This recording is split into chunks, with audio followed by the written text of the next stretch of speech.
14 yards on the strike. Goff to Gibbs. You can't cover that man one-on-one. You just can't do it. Nice job. Jared takes the snap, back looking, throwing middle. Got Amon-Ra inside the 2, to the 1, to the end zone. Touchdown, Detroit Lions. Amon-Ra, St. Brown. Amon-Ra, St. Brown. Nice job.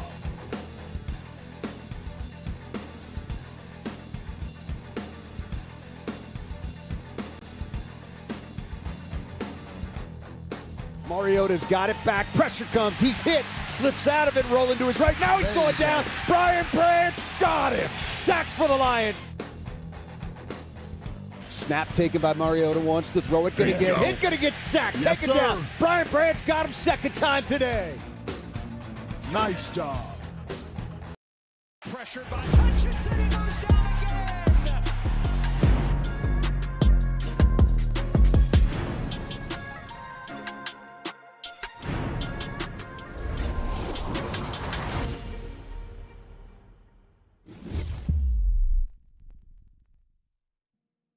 All right, good morning, everybody. It's the Rise and Grind Morning Show. It is third down and Thursday today, which means we're going to start getting into the Rams a little bit, probably in the second half of the show. We've got a lot of Lions news, some signings, and some other things to discuss with the Lions defense. I know my camera is going to be a little bit off today, a little bit darker than I would like, but a few more settings. Hopefully by next week it'll be rolling good. But I think we're on a good trajectory with it. It'll get there. First, I got to address something in the chat. Kurt, man, no idea that you were battling something this tough. And I just want you to know, man, that we're always here for you. So I'm glad that you're in this morning. I know you've been battling at the hospital. And I just want to say that our thoughts and prayers are with you, man. And I hope you're doing better today. And I hope that that things go well for you with, if you have to have surgeries or whatever. Just know that you can always lean on Rockhound Detroit Lions and your community here with this Lions fan base. Great group of people. So if there's anything you need to just don't hesitate, man. Always reach out. Okay. Let me get Eric in. We're going to get off and rolling here. And let's kick it off, man. Third Down Thursdays. Let's go. Good morning, Eric. Could you happen to hear the intro? No intro shoot. for me today. All right. That's all right. Minor audio issues again. Yay. God, I love it. I love it. I gotta love. So yesterday, man, Lions added another safety, and this is not like a small signing, but as it kind of predicted last week, that we wouldn't be getting these big giant names. I don't know why everyone just reaches to the stars, right, and tries to pull the biggest name into the hat and think that that's going to be the savior of our season. Look, the savior of our season has to be Kirby Joseph, and he has to be able to get in and do what he has been doing, playing really good football. I mean, this season's been a different story for him. I mean, it's been night and day different. Last year, the best season ever for Kirby, one of the best seasons ever for any safety. This season has been marred with injuries, missed a lot of time, and now he has something going on with his knee that more than likely will never get better. I bet he's probably going to have some off-season surgeries, cleanup surgeries, whatever. I don't know if he's already done the hyaluronic acid injections like I've done, which do help, but I don't know how that helps a football player, right? Because it is a totally different life when you're just walking on a knee versus, cutting and running and thrusting and everything that you have to do, as any position on the field in football. It's is different. So I think that Kirby's got a big challenge in front of him, not only to get into this week and be able to play at a high level, but his future. Nobody really understands or knows what his future holds in Detroit. How long is he going to be able to play? We really don't know. Maybe we're overblowing it a little bit. I mean, I'm overblowing it a little bit, and that maybe he'll be fine next year. Maybe he'll be fine the last 7, 8 games, whatever it is we have left to play. We'll see. We'll see where it goes. Anyway, I guess what's your opening 30 for the day? Anything on your mind? Well, since we're talking about Jalen Mills, there's something that a lot of people have missed. So Jalen Mills was on the Philadelphia Eagles from 2016 through 2020. So he won a Super Bowl with the Philadelphia Eagles, and he played. I was asking like if there was anything on your mind to kind of get us rolling as far as just in general stuff, not getting into Mr. Mills just yet. But, okay. Yeah, just anything in general. Like what's going on this morning after the the signing. Obviously, the 2 signings. Is there anything else that's on your mind really today that can get us rolling this morning?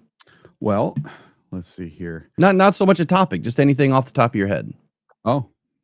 Anything. We got 10 inches of snow last night. There you go. That's the Eric I'm looking for. I'm fantastic. I got snow. There we go. Now we can move forward. I had to get the weather report. You want to know what? So yesterday I turned off my heated walkway because it wasn't snowing at all, and we weren't supposed to get any snow. And yesterday my wife's like, look outside, and I look outside. You can't even see across the street. It's snowing so hard. So I turned on my heated walkway, and within like 30 minutes, everything was all melted. It was back to perfect again.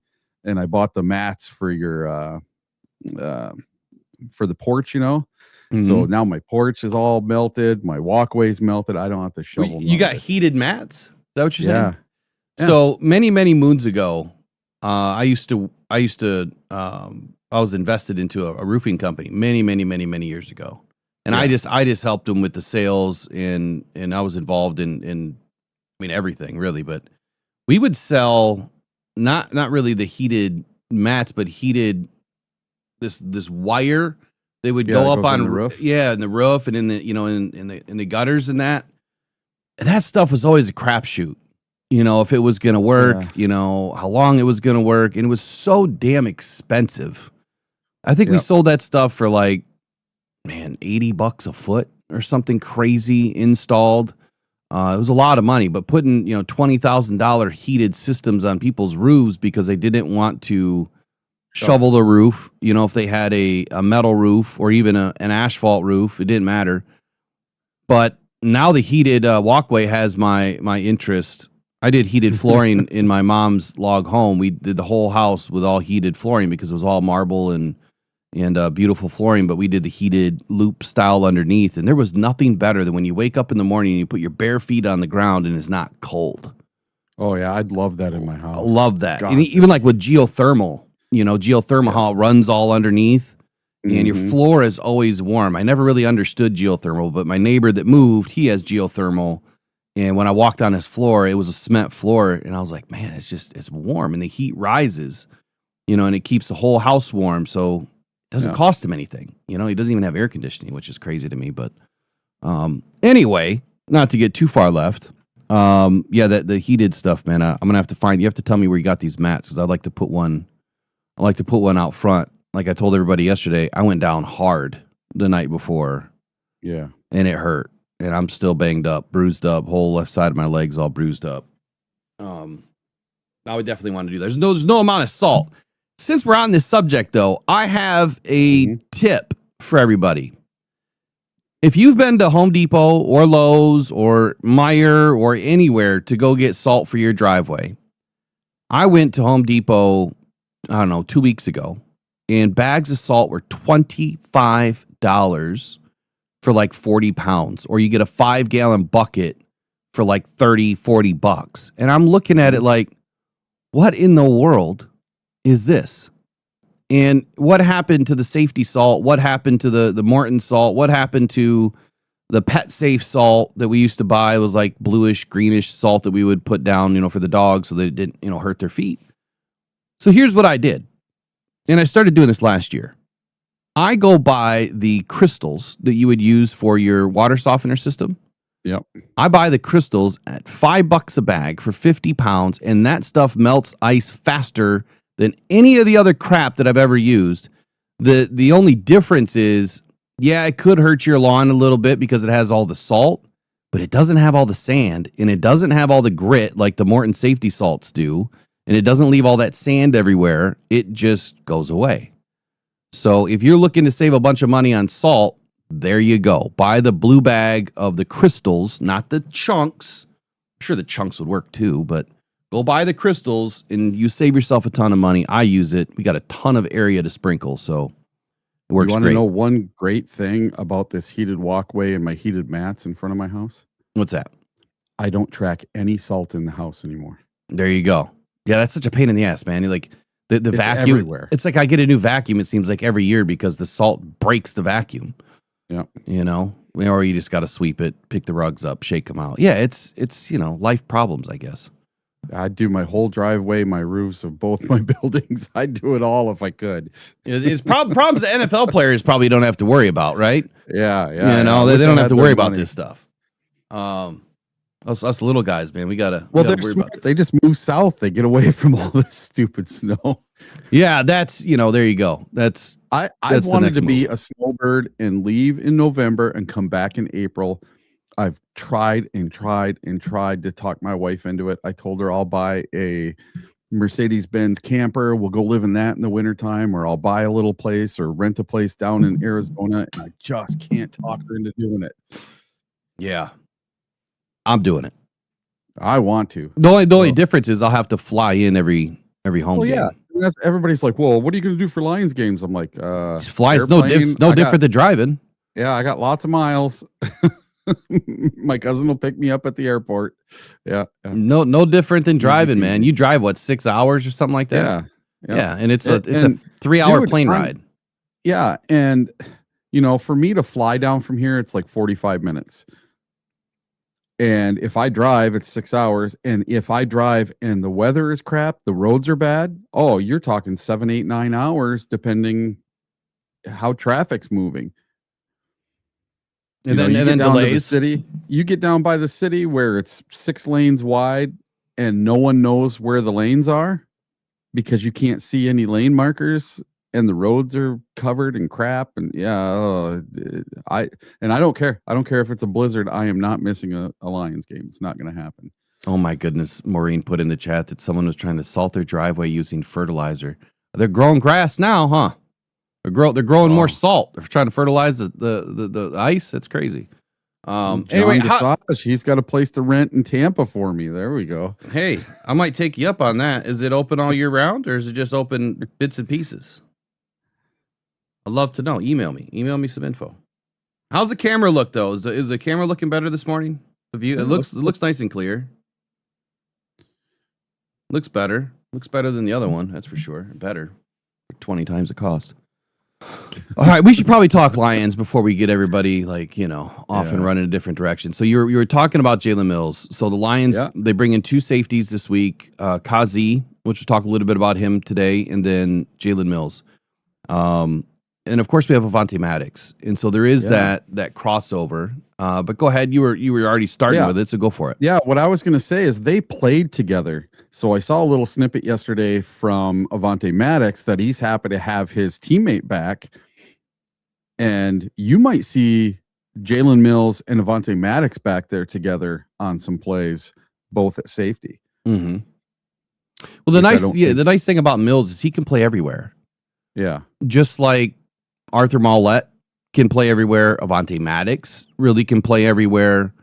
And that is a big key to Brad in his minions there in that scouting room is they look for versatility. They look for guys that can play multiple positions. And the overlap that you're talking about, I believe, was 2018, 2020. And they won the Super Bowl in 2018, I believe. That was the year they won it, if I'm not mistaken. Is that correct? I think that's correct. But Mills was the starting corner. And Maddox was developing into that versatile nickel safety, that he is today. Mm-hmm. He was obviously a much better player then, but I think that Maddox stepped in last week and played superb. I think he played great at times. Yeah. We did let up some big passes, but you can't just let that be on Maddox's shoulders. It starts at the first level with the corners. So their time together, their time together was marked by, having two versatile guys developing resilience together in a secondary that was often hit by injuries, even with Philadelphia. So they've been through this, right? So they've been tested before. And while Mills was a starter during it was a 2017 Super Bowl run that was 2018, right? Maddox, leaned on him for a lot of guidance. Obviously, they both have played a long time. They both had their flashes and strong play. They, as a unit as a whole, was very inconsistent with Philly. I think that both of them together, again, they know each other's flaws, right? They know what each other is good at, what they're great at, and maybe what they're not so great at. And so I think from a communication factor, that helps. And we'll listen to Jack, in a little bit. He's going to mention a keyword called communication. And I was a little surprised to hear that coming out of Jack, that there's communication issues on the defense. Oh, really? We've been hearing it about the offense.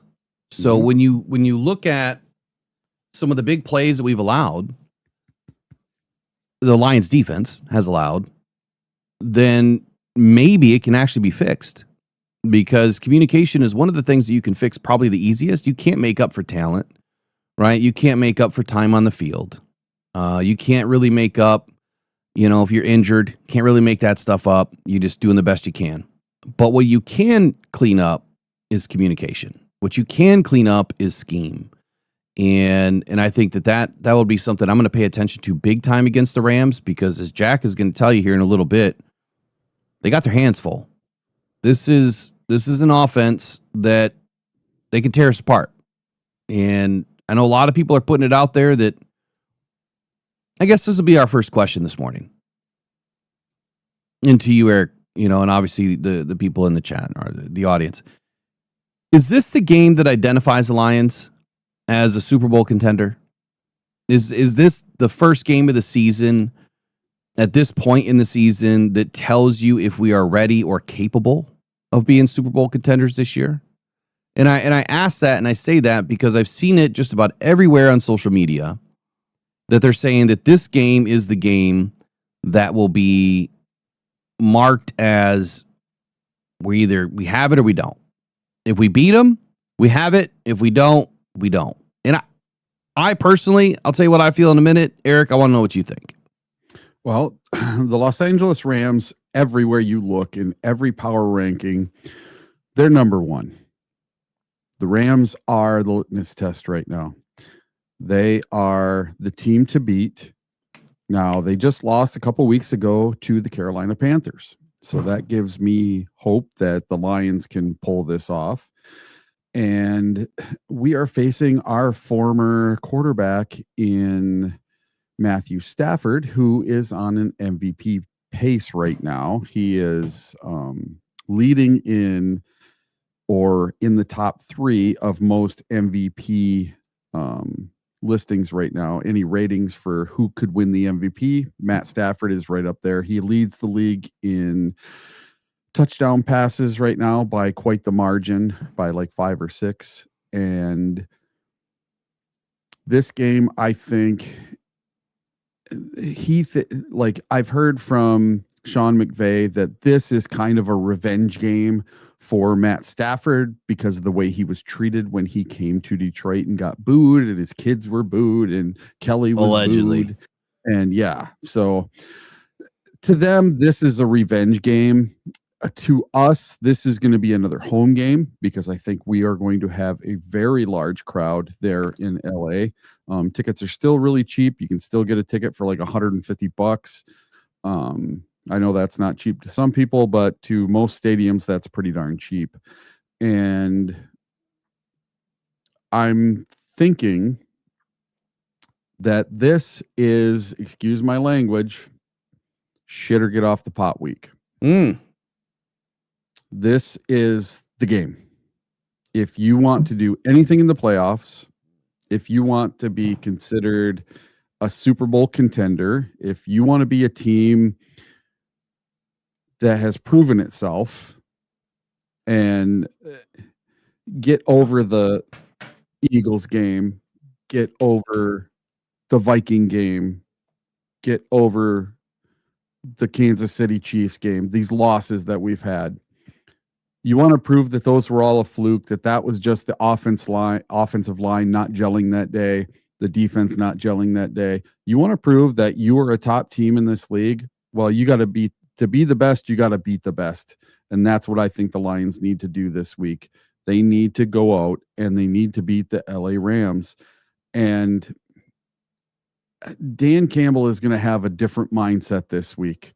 You watch. I think this is going to be a more of the balls to the wall kind of game where I think he is going to go for it on fourth down when you think he probably should take the points. He's going to go back into Dan Campbell, and it may hurt us, it may help us, but we are going to have to score every single possible point we can versus the Rams. And Dan's going to want to get 7 every time. He's not going to want to get 3 every time.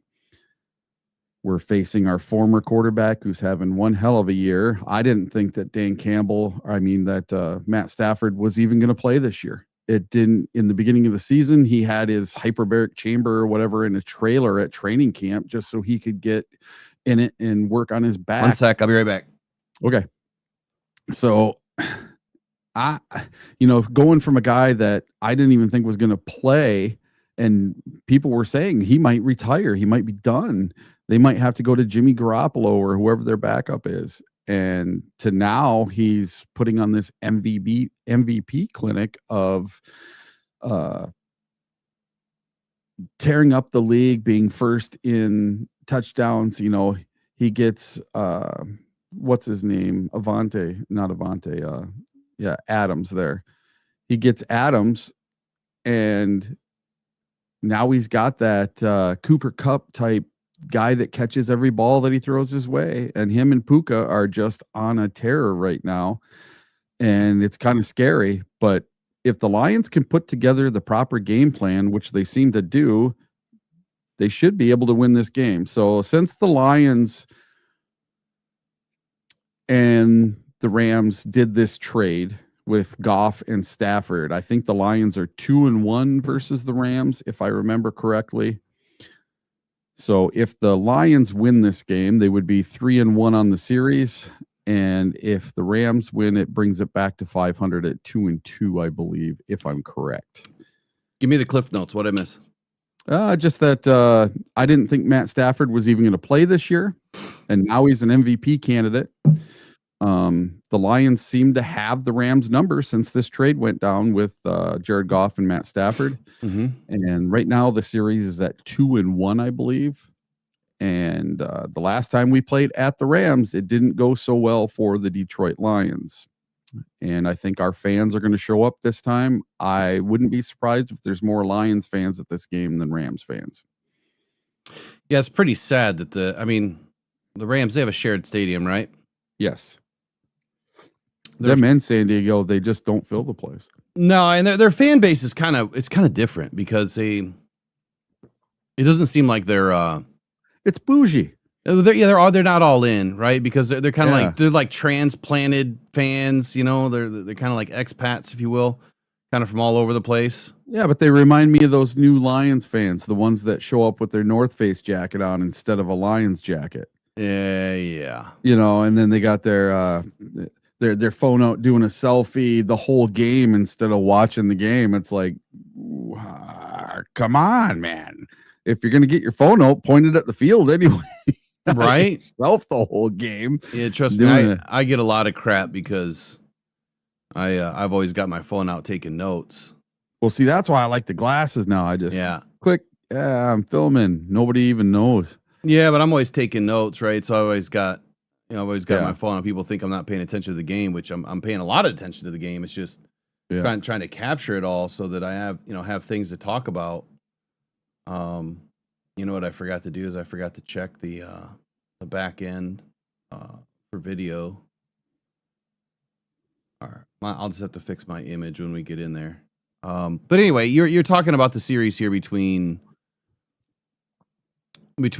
Goff and Stafford, Lions, and the Rams. And I think what I'd like to do is let's bring in Jared Goff because he's kind of had enough. He's kind of had enough of this whole narrative. Yeah, he's over it. Yeah, I think the narrative's it's burnt out, and the fact that Sean McVay this week brought up the whole Matt Stafford being booed, kind of revenge thing. Right. I think it's kind of overplayed myself. It is way overplayed, and then for him, yeah, exactly. Why? I mean, why even bring it up? Anyone that has one of those Detroit Rams shirts, go burn the effing thing, please. Just get rid of it. When Stafford left in 21 and he went on and he won the Super Bowl, great, you cheered for him. He was your former quarterback. The Lions didn't have a shot that year. But now we're rooting for the Lions. I'm not rooting for Matt Stafford. No, I mean, I rooted for Stafford. I mean, the Rams are, I don't want to say they're like my second team, but but if the Lions were out of it, if the Lions are out of it, they have no shot. They're out of the playoffs and the Rams are in and they're doing well. I'll root for them. No problem. It's just not when we are, in it to win it ourselves. And when Stafford comes back and he retires as a Lion, I will faithfully go to his day and cheer him on that day. I think that ship has sailed. Yeah, but I would not, if he wanted to retire a Lion, I would have no problem with it whatsoever. No, I think that even Matthew Stafford, I should have brought that in from Rich Eisen yesterday, because he was kind of saying the same thing, a lot of the same thing that Goff has kind of said, like it's been so long, like it's over, like he said that when it was tough in the beginning. It was tough, obviously, to play the first game, and then it was tough to go back the first time, and you get a lot of those feelings. Obviously, they're well connected with the city. They still have a lot of things that they do within the city of Detroit, but now it's been 5 seasons. Yep. So I mean, how much more can you really pound it, right? And Goff got sick of it yesterday, so let's bring in Jared Goff, and I'll have to run up one more time, but. Yeah, he got sick of it. So let's bring him in and hear what Jared Goff had to say.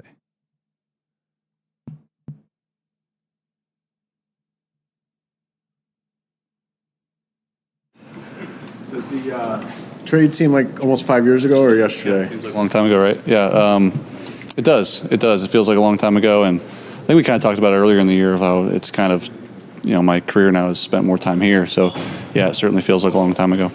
You still feel like an emotional charge of playing your former team? No, not so much anymore. No. And really, I mean, we played them in that playoff game was such a big deal, and then the next year played them again, and that felt like even less. And so now it's even further removed. And they're a really good team, and we'll have our hands full. Is that almost the new step of this? The past. We're still talking about it. All right, go ahead. Your time there is well in the past. Is it almost like this new chapter is the rivalry now between your Lions and? Sure, yeah, I hope so. I think we're both really good teams. I got so much respect for those guys over there, and how well they're playing, how well they're coached. Certainly, the film I'm watching of their defense is really impressive, and Coach Shula's doing a great job, and then obviously we know what they're doing on offense, scoring all the points. Matthew's playing really well, and the whole thing. So yeah, we've got our hands full and got to find a way to win. What do you think? I don't know how much you watch him, crossover tape or anything, but what do you think of the way that Matthew's My bad. Played really well. Yeah, he is. He's doing a good job, and we do get some crossover tape here and there, and he's one of those guys you like to watch on tape. It's good. With Sam and Brock out, how much of a lift has Jameer given you guys in the passing game? Yeah, it's been great. He's certainly filled some of those targets and catches for us, and he can just do so much, and it's kind of like he's just scratching the surface on his route running ability and what he can do out of the backfield. So it's exciting, and maybe continue to do that with him.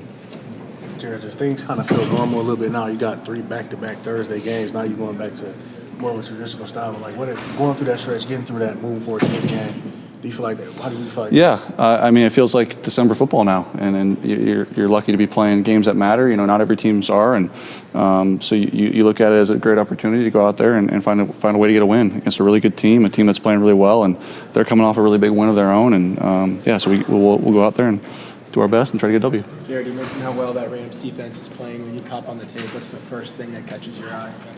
The D line's really good. They get after the guys, and our O line's ready for the challenge. They are, but that D line, they've been building that for a few years now, and they're starting to come together now. And I think just how well coached they are. You can tell how sound it is. I think 53 is playing as well as anyone in the league right now at linebacker, and they're doing a good job. You got this question the other day, but what is the difference between being the hunted and the hunter? You know, last year you guys were 15-2, everyone's chasing you. This year you guys are chasing other teams for playoffs. What's the difference? Yeah, I think you're in a little bit of a different mentality sometimes, I guess. I don't know. I mean, you're trying to win every game regardless of whether you've won 9 or 10 in a row like we had last year, or, you know, trying to get on a winning streak like we are now. So I don't know. I don't know really how to answer that, but I guess you're in a little bit of a different mentality of trying to, you know, be the underdog and find a way to use that as motivation. Does it feel more urgent, or do you appreciate the underdog status? You're definitely urgent. I think you're always urgent, though. Like, you don't ever want to be non-urgent, and even if you're sitting here at 12 wins or something and you lose urgency, and then, you know, bad things happen. So, no, you don't ever want that either. So, no, I think the underdog thing is fun, though. You like to play from people doubting you, and I think we thrive off that. You told us post-game you used your arm to show where you guys want to be ascending this point in the year. Does it feel, especially this year across the NFL, with so much parity, that if a team does get hot right now, you can take that into the postseason and no beat that doubt. team? Oh, yeah. I mean, sure, it's 4 games left. You can do that with a game or 2 left. You can kind of put it all together and find it. And, yeah, we'd like to put it all together this week and start that, you know, upward trajectory. We really started last week, and scoring 44, our defense playing the way they did, and finding a way to win. We've started that, like I said, that upward trajectory, and got to find a way to continue it this week.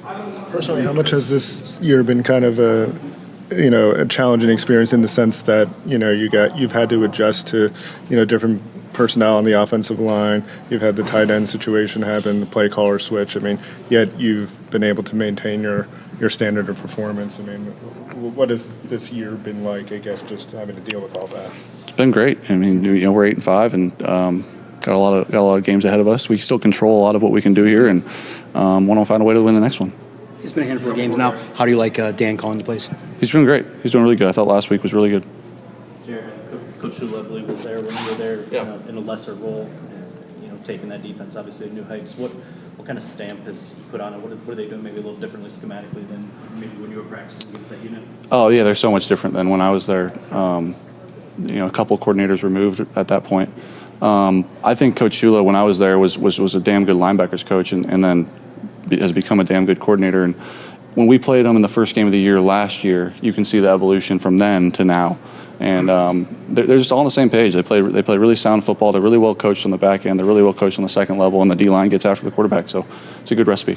And Jared, we heard you mention post-game that J-Mo's become like as reliable a guy as you've ever had. I don't know if there's like a singular moment, but when did you begin to feel that level of comfort, faith in him in big moments like the game? It's gradually grown to that. You know, I mean, it's been moments over the years that have led to that. But I think, you know, throughout this season, you've seen him, the way he works, the way he wants to put in the work. He wants to know what he can do better, what he can do this, and then he shows up on Sundays like he has been the last handful of weeks, dude. It's like, you know, him and St. Brown out there. It's, you know, who else do you want at receiver, you know, making those plays at the end of the game? And I'm lucky to have them both, and he's playing really well right now. Okay, we'll get to the rest of the other guys here in just a few moments.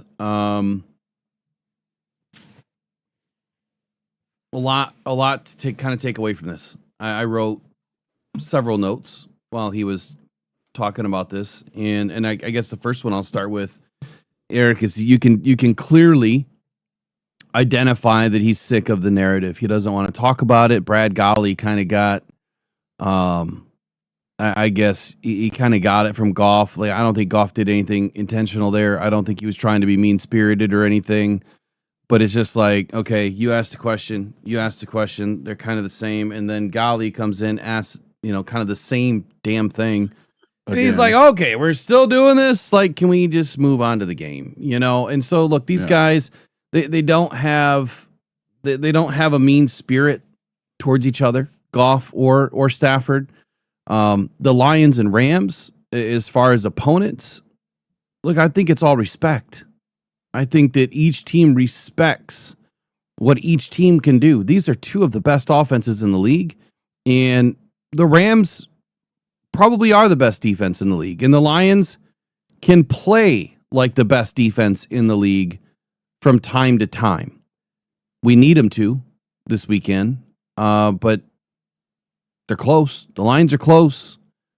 The communication issues that we'll get to here in a little while, I think, is going to make some more sense. So that was the first thing I had, was the narrative. He's sick of it.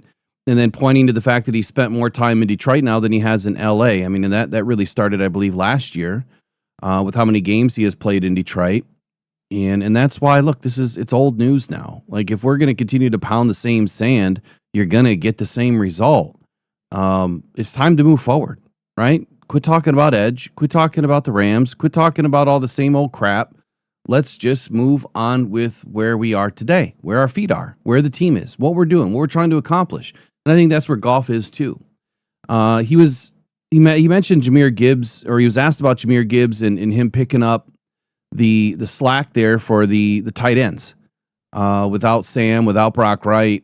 And this is a statement, and then I want to get your thoughts on those first three topics there. Gibbs is just scratching the surface. 7 for 77 on 11 attempts. He's just scratching the surface. He's just as good of a pass catcher as he is a runner at times.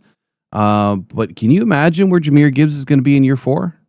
Catching the football? I think we've got something extremely special cooking here. So those first three topics, where are you on all three of those? So the narrative, more time in Detroit, Gibbs scratching the surface.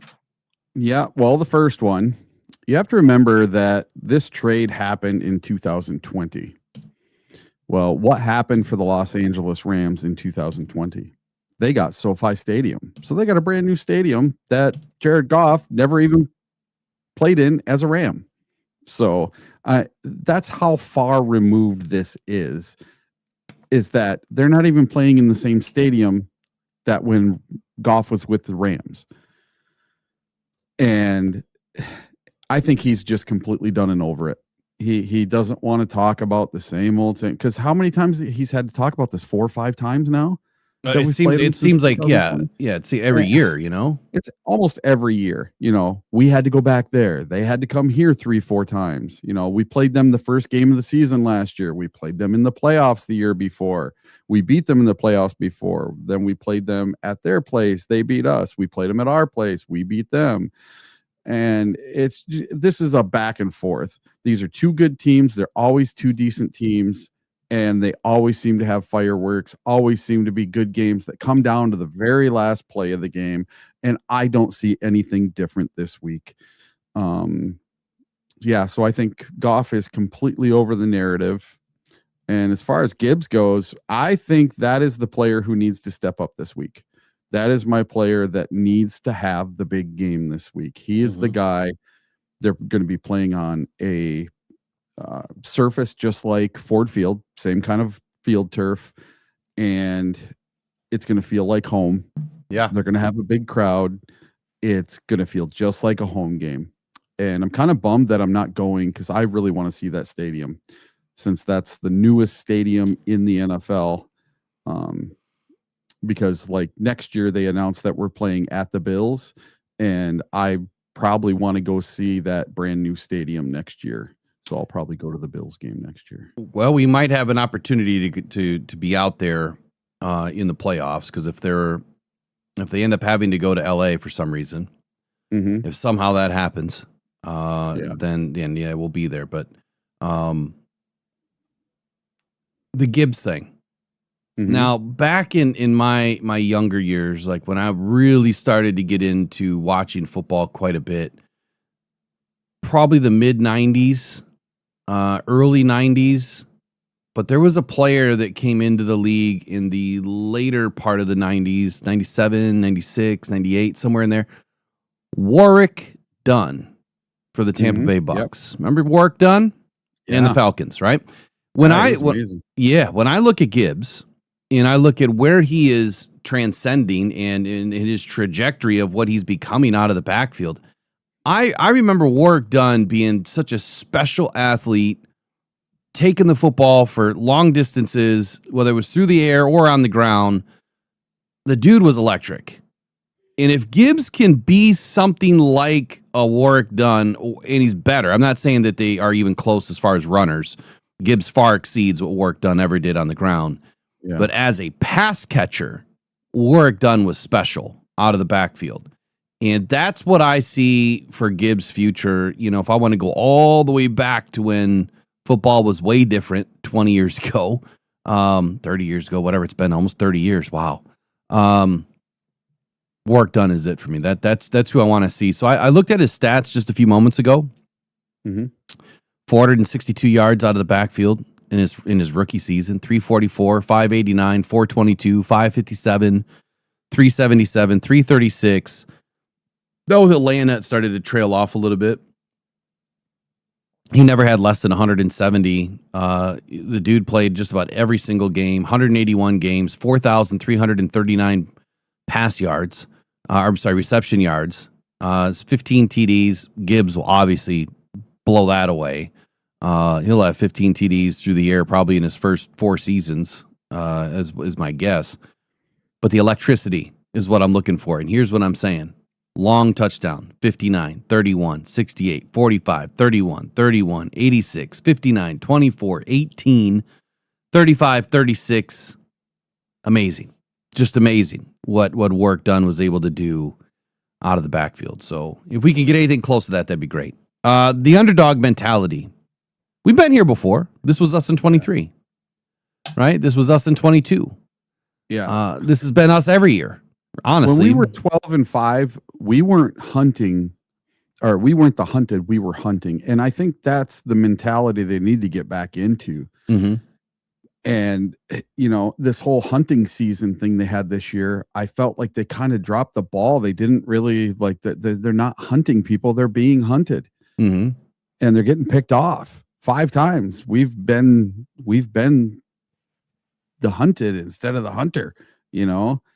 Dan Campbell said, you know where we're at. Come see us. We'll be on the porch. We'll be waiting for you. Yeah. So what the hell, man? You slipped on the steps or something there, Dan Campbell. We need to get after these people. But I like us being the underdog. So listen, we started out as a 5-point underdog. It went to 5.5. Now at certain places it's 6.5. So it's went up 1.5 since this game came out. So that tells me a lot of bets, 40% only, are being put on the Lions, but 60% of the betting is done on the Rams right now. A lot of people think the Rams are going to win this game. So I'm hoping Vegas, I'm hoping I can put on my tinfoil hat and they intervene for the Detroit Lions and they make sure that Vegas wins a bunch of money this weekend.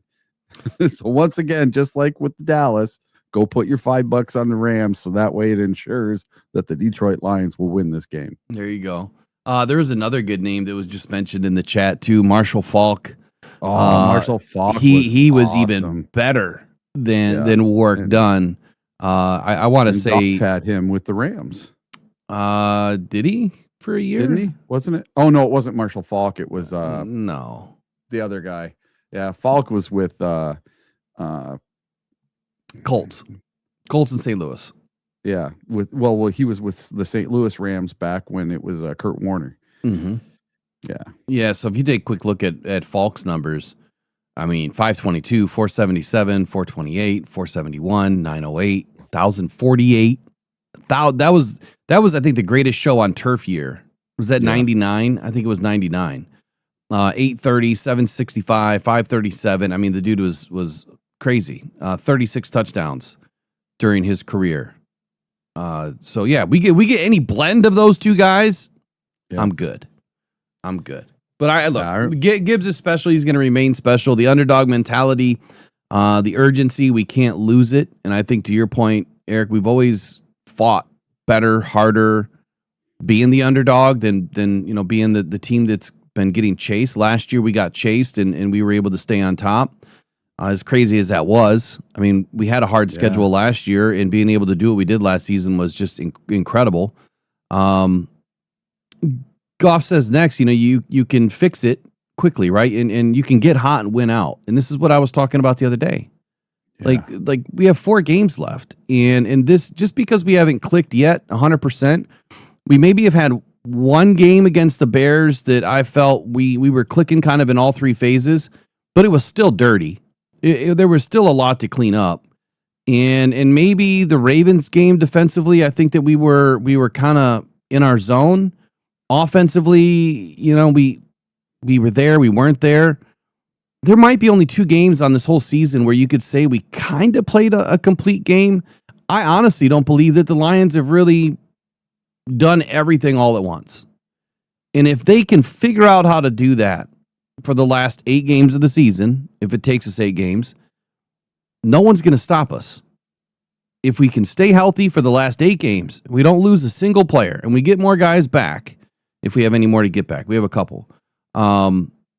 You can get hot, and like he said, it could be the last 1 or 2 games. As long as you're in it to win it, you're in the playoffs, and you're getting hot at the right moment. Right now, December football, this is it. I want to play in January and February, but this is the month that you need to flip it. It's flip the switch and go. It's no more excuses. There should be no more communication issues. So whatever you're doing that has helped you to have success this far through the season, you need to go look at those games, Dan. You need to say, we did this well, we did this well, we did this well. I'm going to pull all of that out, and I'm going to put it on a new sheet. Then you're going to tailor it to each team. So what? If you're doing the same shit every game, same stuff, same type of plays, if they can't stop it, they can't stop it. And that's the thing that I think that people need to realize the most is, you might do the same plays over and over and over and over again. But until someone can figure out how to stop you, who cares? I don't care. I think that the Lions shot themselves in the foot this season. I think that they tried to mix things up. Each team, you have your own game plan. We know that. But I think they went too far with it, and they tried to get too granular, really trying to do something different as opposed to just do what works. And when they do what works against the Cowboys, against the Bears, against the Ravens, it's a beautiful thing. So do what works. Dan Campbell calling plays. He says, he's doing great. He especially pointed to last week against the Cowboys. I don't think that was a shot or anything. I just think that he really appreciated how Dan Campbell was able to dial up a good game plan against the Cowboys, and like where he said between Jahmyr Gibbs, being part of this offense, as far as a weapon in the receiving game, that should continue. And I expect it to continue. I don't see any reason why Dan would want to take Jahmyr Gibbs and put him back behind the line of scrimmage more often when you can get just as much output from him in the slot. You have to use your weapons that we have, and right now Jahmyr Gibbs is the best weapon that we have because he's so versatile, right? I mean, he's able to run it. I don't know if we know if he can throw it yet, but I don't want to see that, by the way. And he can catch it. So I'm good there. I'm going to bring something in, but while I'm bringing something in, give me your final thoughts on Jared Goff here and those last couple of topics. Yeah, so they're holding off on having Jahmyr Gibbs throw the ball until it's the Super Bowl. They better not do that shit. They better not. That's what they're holding it off for. And they're not going to use J-Mo either throwing the ball until the NFC Championship game. Until the fourth quarter with 2 minutes left and the game's on the line. And yeah. And it's the NFC Championship game. That's when he gets to throw his next pass. Yeah. Look, Malik Cunningham, okay, because he was a former quarterback. I'm sure he can zip the ball. But anybody else, not really impressed. I wanted to point something out. Lions PR put out about 22 hours ago now. And Jared Goff, because earlier you were talking about Jared Goff. You said something about him. Something related to his stats or something, but Jared Goff has been one of the most consistent quarterbacks, not only as a Detroit Lion, but in the NFL. Yep. And you get really sick and tired. I get really sick and tired of people trying to throw this guy under the bus. Anytime we get a loss, they all come out of the closet. Oh yeah, and they come out of the every little nook and cranny of Detroit or wherever they're at, Popping up like, Grouch, the Cookie Monster, whatever, popping up out of trash cans and saying that Jared Goff needs to go. Jared Goff's not a good quarterback. So you tell me who this quarterback is. I'm going to give you some stats. Okay. And you just take a guess at who this is. Matthew Stafford or Jared Goff? McCarthy. First in 25 plus yard completions, this individual has 33 on the season. Is that Matthew Stafford or Jared Goff? I already know the answer. It's Jared Goff. Okay. Let's do this. Eric, you write your answers down. All right. I'll ask the chat. So chat, we're going to do quick hitters. We're going to do quick hitters here. All right. Who is second in completion percentage right now in the NFL with a 70.1% completion percentage? Is that Matthew Stafford or Jared Goff? You get 15 seconds. That's it. Second in completion percentage. I can see Google's going crazy right now. I mean, it was Jared Goff. I already know without looking. Right. So second in completion percentage, 70.1%, Stafford or Goff?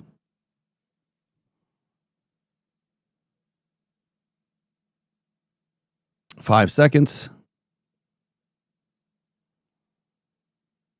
All right. Second in passing TD percentage, 6.3%, Stafford or Goff? Second in passing TD percentage at 6.3%, Stafford or Goff?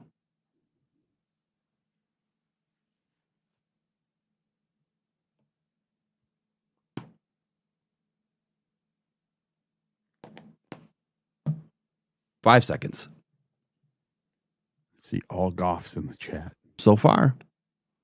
All right. How about tied for second with passing TDs on the season with 26? Stafford or Goff? Tied for second in passing TDs with 26. Now, I remember saying this yesterday, who was number one in the league.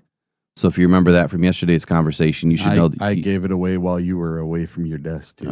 You should know this answer. So tied for second in passing TDs with 26. Oh, hey, I see a Stafford in the in the chat. Hey, good morning, Adam. I see you in here. Appreciate your donation last week, by the way. Each and every week, man, you always drop $25 in the bucket. You don't have to do it, but it is so much appreciated. It all goes to a great use, man. Really, really can't thank you enough. Glad you could join us this morning. Okay, third in passer rating. Well, Jared Goff has been leading in this category for a long time, but right now third in passer rating, 110.2. Stafford or Goff?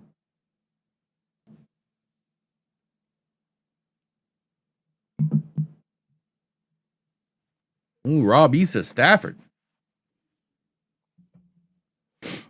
So third in passer rating at 110.2, Stafford or Goff?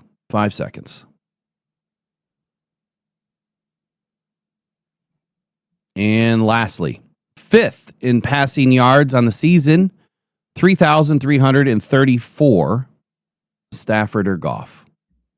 Fifth in passing yards on the season, 3,334, Stafford or Goff? 5 seconds.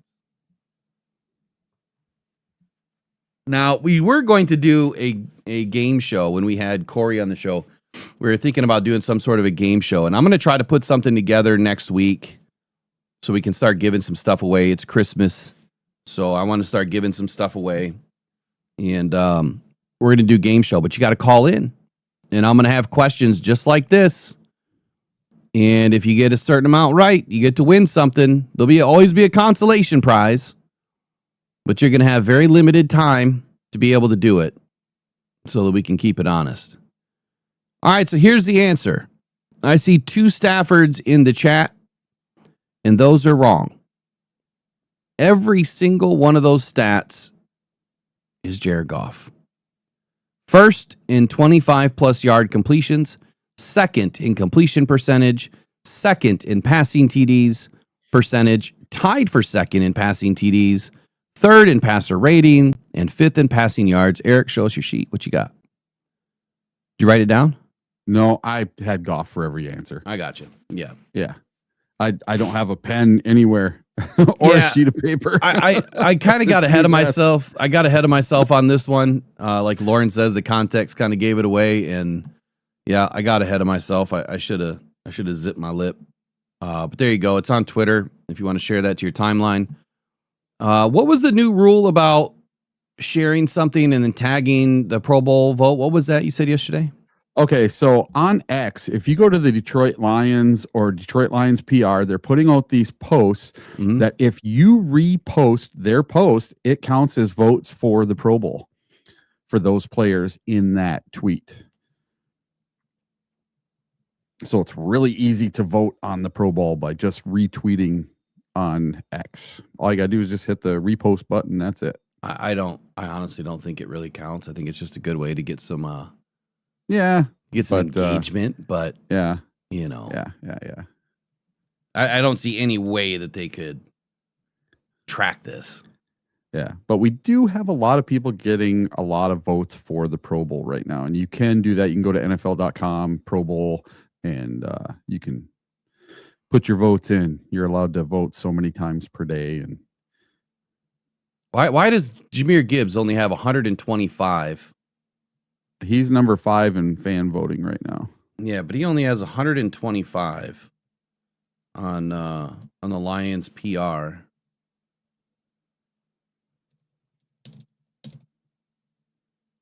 I got 1 second.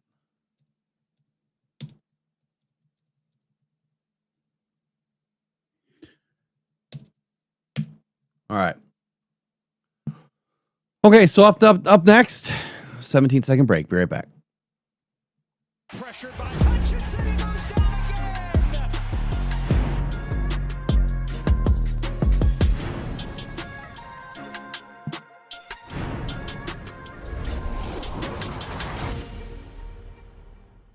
You don't exactly seem like the kind of guy. Okay, so big news yesterday, and I think that both of us, and I called you yesterday when I was on my way back home, and I think that we both have the same idea. Lions going international next season. And Eric, where do you think we're going? We're going to Munich, Germany. I think so too. Yeah, it's a foregone conclusion that that's where we're going. They announced where Munich, Germany is getting a game, and on the same day they announced that the Lions are getting an international game, when the Lions, their international place is Germany, and Amon-Ra St. Brown is a dual citizen. So he is a citizen of Germany and the United States. So of course it only makes sense that we will be playing in Munich, Germany next year. So I'm very much looking forward to going to Munich, Germany next year. Me too. So now, based on being season ticket holders, do we get a special rate or anything, or not that I know a chance at tickets or anything? Not that I know of. Even though they're Super Bowl, you get a chance, but I think it goes by seniority, and then there's only so many, and then you still got to pay. Like Super Bowl tickets back in 2023 were, I think they were only like $2,200 or less. Oh, okay. For season ticket holders. It was something. It was not bad. Even though the ticket price was right around 10 grand. I mean, I think we were finding them for $5, but after you pay all the fees, it was closer to $8. So last year, $1,800. So the overseas games, international games, often they start week 1, as they did in Brazil this season, 2025. But typically it's weeks 4 through 7 is when the bulk of the international games will be played. Yep. There was a late season one this November in Madrid, Spain, and in Dublin, Ireland. My second choice is Dublin, Ireland. Having some Irish descent, I would love to be able to. I've always wanted to go to Ireland. So I'm planning weeks 4 through 7. If the Lions kicked off the season in an international game, I wouldn't be mad at that, because I think that I would actually appreciate that, because it kind of helps you with your schedule a lot, that you got that out of the way, because the jet lag and everything, and it's easier to schedule them time off But if they do it in weeks 4 through 7 and they screw the Lions on scheduling, I'm going to be pissed. So I'm going. Well, they typically give the teams that play over there, they typically give them their bye week right after that game. Well, then that means we're going to have an early bye week. Mm-hmm. I don't want that either. I really After don't. week 7 would be fine, but any earlier than that, no way. So, I mean, a lot of players this year, I mean, there was one team that was there for 2 weeks. I think, was that Atlanta or something? Vikings? Yeah, so they usually go like a whole week before or 5-6 days before so they can get into the swing of things and get a little sightseeing done or whatever they're doing. And then if they do have their bye week after, like I don't know the validity to that, then that obviously helps to get back in time. So anyway, I'm excited. I'm super excited about it. It's been a long time. I don't even know the last time we went overseas. It's been a long time. But I'm really excited about it. I think it's going to be great. I think it's going to be great for Amon-Ra St. Brown, and I'm pretty confident they're going to Germany too. That Atlanta game overseas was amazing when we won at the very last second of that game. That was very much a back and forth. That was a fun game to watch. Here's the slate for next year. Berlin, Germany, Melbourne, Australia, Rio de Janeiro in Brazil, a couple of games in London as they always do in England, and there could be some more locations expected to be announced at a later date. The Lions right now have the marketing rights in Canada, Austria, Germany, and Switzerland. I've always said a game in Canada would be great. I just don't think that that's where they're headed right now. I think that they're definitely looking at Germany. I wouldn't mind Switzerland. I know my dad spent like 30 days over there a long time ago. He loves Switzerland, and I wouldn't be mad at that. I think Switzerland is a beautiful place too. But Germany, hey, I'm not a beer drinker, but we'll figure out a way to make it fun. They announced, I think yesterday, that Munich, Germany is going to have a game this year. So last thing I'll say on this is if anyone is interested in going, I am going to try to put something together, like renting an entire home, multiple beds, try to get some discounts, and it's going to be very limited, probably 4 couples at most is what I'm thinking. So if you are interested, once we do find out the date, then which will be in May, then we're going to plan right away, and you'll be able to pay on your own. You don't have to pay, here or anything like that. But I do want to try to put something together so we can get a group going out there and have some fun, make it a nice week or whatever it is. All right, what's up next for you? Well, seeing as you were talking about Jahmyr Gibbs before we went to this subject, Jahmyr Gibbs and another Lion got some awards this week. So we're going to start with Jahmyr Gibbs. Jahmyr Gibbs was named the Madden 26 November Player of the Month. And then on top of that, Buffalo Bills quarterback Josh Allen and Detroit Lions running back Jahmyr Gibbs were voted the FedEx Air and Ground NFL Players of the Week for Week 14. And then we get a surprise one. And this one's on defense this week. So Al-Qadim Muhammad, he got Defensive Player of the Week. Which he deserves. Yes. So he racked up, let's see. I thought they had what he had. Okay, so he had 3 sacks against the Dallas Cowboys. Yo, it's 3 sacks, 3 TFLs, 4 tackles, and 4 hurries or something like that. 4 quarterback hits. Stuff. Yeah. It was a really good game. Sacks. Yeah. Well, since you brought in Al-Qadim Muhammad, let's go right to Al-Qadim Muhammad and hear what he has to say about playing the Rams this week. All right. That performance and just showing that anybody can step up and be the hero of the day, win NFC Defensive Player of the Week. How much this time of year is it the message in this room? It can be anybody's day, especially in December. I mean, what you put in it, that's what you get out of it. So, what I did in the game, I practice my butt off, every day. So I'm not surprised, and got the opportunity to really, get out there and be on the edge and make something happen. What's the biggest challenge going against this Rams high-powered offense? Just again, building on what we just did in this past game and taking that next step. To keep winning. When you guys have your backs against the wall, Dave asked Jared just now, somebody asked Dan, just being the team that was the hunter last year to now being the team that's in the hunt and being kind of a hunt. I mean, how different is that mentality? To me, really, it really doesn't matter. I don't think, I don't get caught up in it. I don't think this team, this organization is getting caught up in last year. This is a new year, and it don't matter. You just got to find a way to win. Does it feel more urgent, though? Absolutely. Yeah. Every week is urgent, and right now, it's probably more urgent, but, again, last year, this is this year. It is urgent, and we got to win. That's what it is. It's week to week. We got to get the job done. We will. What do you see from Stafford on film? The type of ball that he's playing? I mean, he's a veteran quarterback. He's smart. He get the ball out pretty quick, and when he's rolling, he's rolling.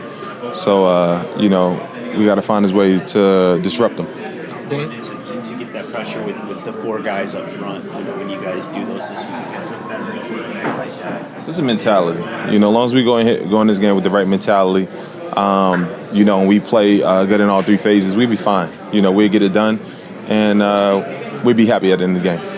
Actually, coming out of the locker room the other day, when your last 3-sack performance was? This is the first one. High school, something like that? Yeah, maybe in high school. Yeah. You don't remember the game or anything now? I don't remember the name of the team right now, but I remember the game. It was like the first game my junior year, so yeah. I'm sorry if you ran this too, but just thoughts on being a defensive player of the week too. It's a good feeling, but to me, it's a testament that the work that I put in. So I'm not surprised.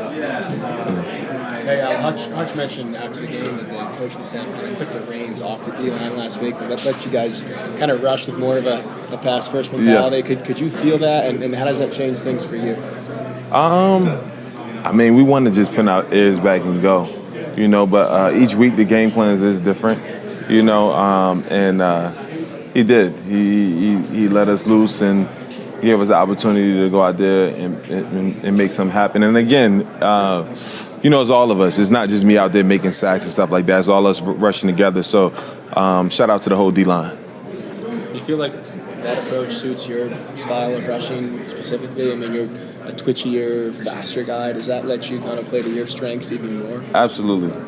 I mean, I played a lot inside early on in the season and made some stuff happen, but I'd rather be, on the edge. But again, whatever the coaches do or this team or this organization need me to do, I'm happy to do. So. All right, we already listened to Goff. We'll bring in Hutch here in just a few moments too, and then I still want to get to Jack. But quick breakdown on AQM here. Practice is hard, man. That's what he says. It's what he's all about. I don't think that there's any mistake in that. What his statement, you get out what you put in. I think we've all heard that since we were kids. If you want to get something out of life, if you want to get something out of a project, if you're trying to get an A on an assignment, whatever it is, you're trying to get the cute girl in the class, you got to put some effort into it, right? You get out what you put in. I don't think that there's any reason to believe that there's anyone on this team that is not practicing hard, that is not trying to win at everything and everything that they do. But the scheme, I feel, could be restrictive at times if they're trying to do too much. And I'll get into that in just a moment because he mentioned something that, one, Hutch had said, but two, El-Qadim Muhammad backed it up as well about taking the reins off a little bit. The number one thing is keep winning. The mentality of the hunt versus the hunted, to him, it doesn't really matter because you just have to win. You just have to win week by week. It's a new opponent. You just have to go in and knock the pins down and get out with a strike. Every week you have to be urgent, So I think it was Gali there that was asking him, well, is it any more urgent now when you're hunting versus being hunted? And again, it's just win. Every week is urgent. Every week it's the NFL. Every week it's a team that can beat you. Does not matter their record. Does not matter their injury status. The Lions have proven that. You just have to go in and play your game and win. I love what I'm hearing by AQM. I think that he's so calm, cool, collected. You can tell he's smart. He knows his stuff. And it's a breath of fresh air, hearing from some new people, which is what I said last week. We need to hear from some new people. And hey, the next week, look, we're hearing from some new people. I said I want to hear from Jack more. We're going to hear from Jack finally. He's a veteran, man. He's smart. Talking about Matthew Stafford. They need to go in and create disruption. The mentality has to be in all three phases of the game. And then I'm going to get back to the point that I kind of started with, taking the reins off. According to Hutch and according to AQM here, that Dan Campbell said, pull them back a little bit. Let them do what they want to do. Pull those reins off. Let them play free. Obviously within the scheme, but play free. They're not out there freelancing, so to speak. But let them get after it. And I think it worked the majority of the time. It didn't work for others at times, but I think the defensive line played pretty well altogether. Obviously, it's a little concerning to me that if Aiden didn't have any reins and he was not able to produce a bunch of stats, that is concerning. However, I'm going to say what I've always said about everyone else. When Marcus Davenport doesn't have stats, it's because he's doing his job to free up the guy next to him, right? When Hutch is doing his job, hopefully it frees up somebody next to him, or he can get home and get the sack or the TFL or make a play, right? Every single defensive lineman or front seven has the same responsibility. Do your job, stay in your details, don't play out of the scheme, right? And go make a play. I feel like all of them try to do that. Some are going to win more than others. Sometimes it's just the way that the cookie crumbles at the end of the day or the way that the ball bounces. And it just didn't bounce Aiden's way that day. This week against the Rams, that has to switch, but AQM has to stay the same. We need AQM to go in with the same mentality, the same type of game plan, getting after Matthew Stafford without getting too far outside the details, opening up these big wide gaps that you don't see AQM make or allow. But Aiden has to take a huge step forward. Playing loose, like I said, it kind of concerns me a little bit that we didn't see more out of Aiden, but I'm going to be a little bit more reserved on it this week, and hopefully we see Aiden bounce up this week. So the last thing I'll mention about Matthew Stafford, because he was talking about the veteran savviness, the smart player that Matthew Stafford is, it's his eyes. It's his eyes. It's that sidearm throw that he became very well known for in Detroit. But when Stafford has his eyes locked on somebody, the thing that you can't fall prey to, which this is Avonte Maddox, this is Kazi, this is Mills, they can't look at Stafford's eyes and expect that ball's going there. They need to expect that ball's going somewhere else. Stafford is going to try to lead you away. He's going to try to lead you away from where he's really trying to put that ball while someone else is working a route underneath or over top or inside, and that's where the ball's going to go. And when you learn and understand that about Matthew Stafford, that's when he throws interceptions. I'm expecting that Deshea Townsend is telling these guys, look, ton of tape here on Stafford, watch his eyes, play the other side of the field, play to the other route, play the option route, because that's where the damn ball's going to go 9 times out of 10. I don't know the direct percentages. I'm just taking a wild guess there. Your thoughts? Wouldn't it blow fans' minds if AQM ends up getting voted to the Pro Bowl and Aiden Hutchinson doesn't? I think you'd have a revolt by Lions fans on that one. And yeah, he's just right now out-producing Hutch, which is nice to see, because everyone has said we need someone to produce on the other side of Hutch, right? Everybody's been screaming for another defensive edge. Well, I think we found him. And I think he's just fine. He had a couple of quiet games, but now coming on when he needs to come on, because end of November, beginning of December, this is nut cutting time. This is where the real football teams rise to the top. The cream rises to the top in November and December. This is when the games matter the most, because these ones, if you don't win them, you're going home. You're going to go play golf in a month. So we need to win some games. We need to win them now. We need to win this game this weekend. And it will be a very nice thing to see AQM and Hutch have really good games this weekend. You know, briefly, in Raw, phone lines will be open in just a moment. Briefly on the Aiden and AQM thing. You know, you'd mentioned that, yeah, maybe we found the guy in AQM, right? Yep. Yes and no, right? I think that AQM has played great. I think he's done a lot more than maybe what we have focused on this season. We probably haven't given AQM enough attention, primarily because he's done it with a third of the snaps that Aiden has been out there. And I kept hearing it seeing it on social media where someone was saying the reason why Aiden, I think, matter of fact, it might have been on a comment on that post that I made about Tyleek Williams. They said that Aiden needed to be out of the game more, and that's why he's not producing, because he's playing too many snaps. And I'm like, well, wait a second here. If you're going to say that about Aiden, then what can you say about Jack? Because Jack has played more snaps. And if you listen to what Dan Campbell said 2 days ago about Jack, he's always in the building. He's always watching tape. First one on the field. Last one to leave. Constantly in the weight room. Constantly in the training room. He never leaves. He's not only doing it on the field, he's doing it off the field, in the weight room, and everywhere else in Allen Park. So if there's anyone that deserves a break, it's Jack. Jack is a top 3 linebacker. So if he can do it with that amount of snaps, why can't Aiden, was my statement back. So I don't want to give excuses. These guys are paid a lot of money to do their job. And if Aiden knows that he can't play to his highest level, he can just raise his hand and get a sub out and get out of the game for a rep. They're allowed to do that.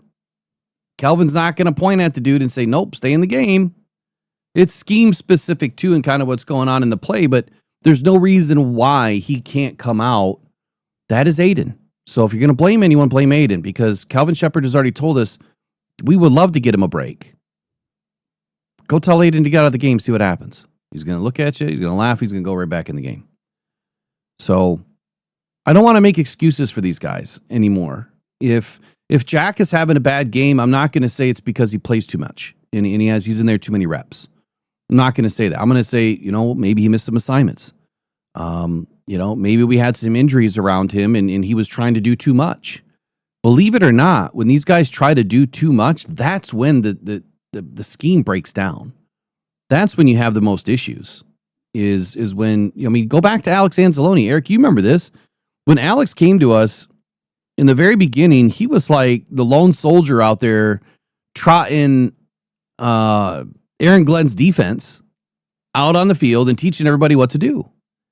And when we started having guys drop like flies, and next thing you know, we got guys that don't know what they're doing, he was all over the field, and it wasn't good. It was bad because he was trying to do this guy's job and this guy's job and this guy's job, didn't trust anything behind him. Alex was not playing well, and everyone thought that Alex was a bad football player. And then I was thinking about what you had said the other day. You were talking about Alex, that maybe he didn't have his best game, or hasn't played his best this year, or whatever. That's the sentiment anyway. Mm-hmm. And it got me thinking right away. Well, isn't it kind of similar to what we saw a few seasons ago, where now that we know there's communication issues, that maybe Alex is trying to do too much again, and he's not playing free. When Alex plays free, plays great. I think that there's something to that maybe he's trying to do a little too much with the communication issues that's around him. right? And the constant, corner is in and out, different body. The safety's in and out, different body. There's something to it. Now that we got a lot of our guys back, I think you'll start to see they get better and better and better each week. Raw, did you want to talk about this subject? Is that what you wanted to get in on? I'll open it right now if you want. Go ahead and I won't turn it on. You can just call. Should be good to go. Yeah. I just don't think I'll be able to hear him today. You might not. I don't know. Yeah. Just give me the thumbs up if you can, or thumbs down if you can't. You just have to listen to it on your phone. You have to just mute. Mm-hmm. Yeah, go ahead, Raw. Whenever you want to call him in. After this, how are you on time today? I'm good. Okay. After this, I want to get into. There we go. Oh, I hear the ringing. There you go. All right. Good morning, Raw. How are you? I'm good, fellas. How are you guys today? Yeah, doing Thumbs great. up, man. Doing great. Thumbs Doing up. great, man. So, what's on your mind? Well, let's just start with your most recent point, because I hate to jump forward and backwards and stuff like that. Jack Campbell is playing like an absolute stud. Yeah. Alex Anzalone looked lost at points in the game. I don't know if that's because he's covering up for someone else or if he's just not reading the defense or offenses are being more disguised, or if he has too much freedom. He has an option route based off the play design that the offense is set up in. Whether he's in coverage, blitzing, spying, or playing zone, man, I don't know. But Anzalone does look lost at points in games. Jack is absolutely a stud. He's playing like the best linebacker in the league. I think there's very little to dispute that. And furthermore, to your point, if Jack's having a bad day, I wouldn't credit that to anything other than the D-line's having a bad day. They're not giving him holes to see what's going on in the backfield. They're not giving they're letting O-linemen get upfield to take him one-on-one and eliminate him from the equation. So that's to that point. I know I've mentioned this a number of times, but the reason why I'm bringing it up, because this whole past week, all I've seen is content creators say, we need to get Jahmyr Gibbs the ball more. We want Jahmyr Gibbs on the field. Why is Demo taking away carries from Jahmyr Gibbs? I've seen that on 3 or 4 different shows from content creators. I've seen the other way. And it's funny. I've seen it go the other way. Yeah, I go the other way. I'm not gonna call out any shows because I'm not gonna put nobody on blast. Yeah, I got you. But I've seen that 3 or 4 different times this week, and I just don't understand their logic behind it. Gibbs is an amazing and explosive player. He's a drive killer. He will get you the ball, or not get you the ball, sorry. He will get you points on the board at a moment's notice. Mm-hmm. We've seen him do it. Last year, the year before, this year. He puts the defense on the field, and the defense, the opposing team's offense will wear out our defense.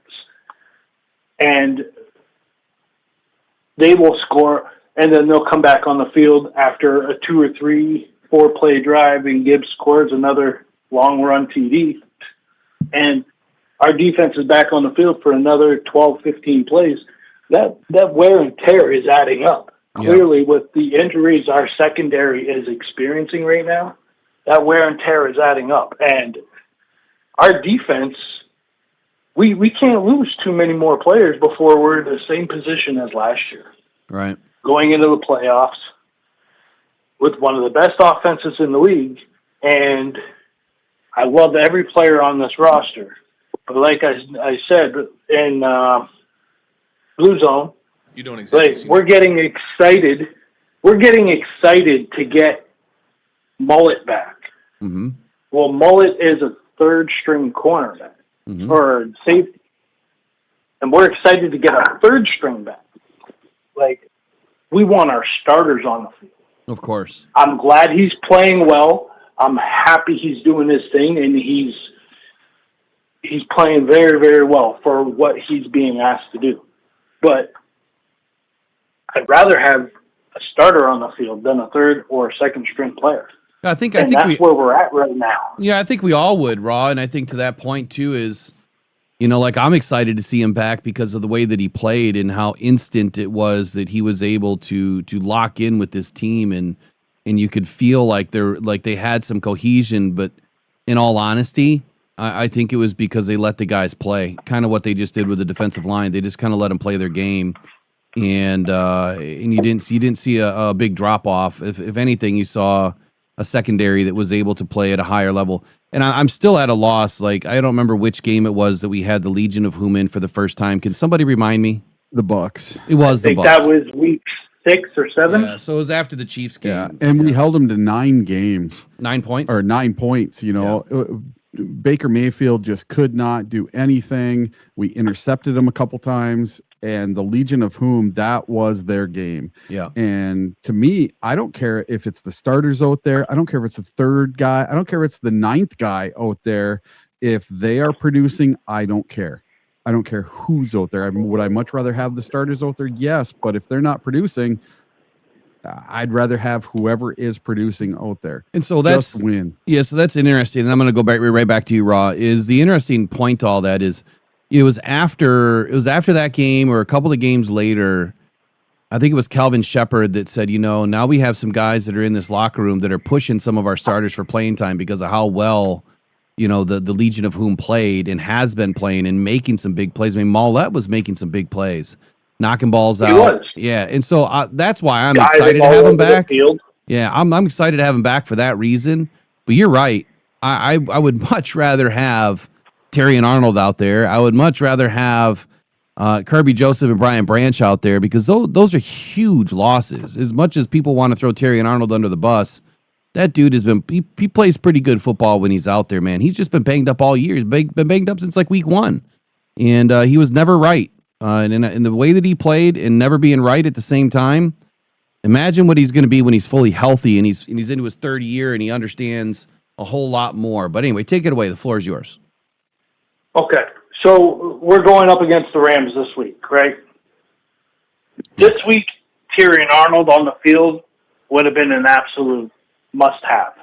Terry and Arnold with Rock Ya-Sin on the outside. And the reason why I say put those guys on the outside, because those are very physical corners. Rock Ya-Sin knows what his role is. He's been a journeyman in the league. He was drafted high. We expected big things out of him. He didn't quite flourish in certain systems. He's found a spot in Detroit, and he's playing really, really well. I do expect him to get another contract if he isn't already extended for an additional year. But we need physicality on Devontae Adams. We need physicality on Puka Nacua at the line of scrimmage. We also need Amik Robinson to monitor that slot because Stafford will kill you in the slot with Tutu Atwell or whoever else he's got there to throw the ball to. With the Rams, we're playing the Rams, and we have to play a ball control style offense. We have to control the tempo, keep that offense off the field for as much and as long as possible. We cannot get into a shootout with this team where they're driving down the field for 12 to 15 plays and scoring on us at will against our defense and exhausting us out. We have to exhaust their defense out. So when it comes to the end of the third and fourth quarter, they're putty in our hands. We can do what we need to do against them late in the game to seal victory. So when I was hearing all this, we need to get Jahmyr Gibbs more involved, he needs to get the ball more, I'm just like, my brain is rattling because those explosive plays, although they're great and fun to watch, they get everybody excited. That is not how we're going to beat this team. We're going to beat this team by grinding the clock, chewing up the yardage in short yardage situations, and keeping our defense fresh so that when the opportunity comes for them to make an explosive play, they're all over it. They're not a step behind. So that was my thoughts on the whole Rams and Lions situation. Keep the ball out of Stafford's hands. We know his history. He's the quarterback with the most fourth quarter comebacks.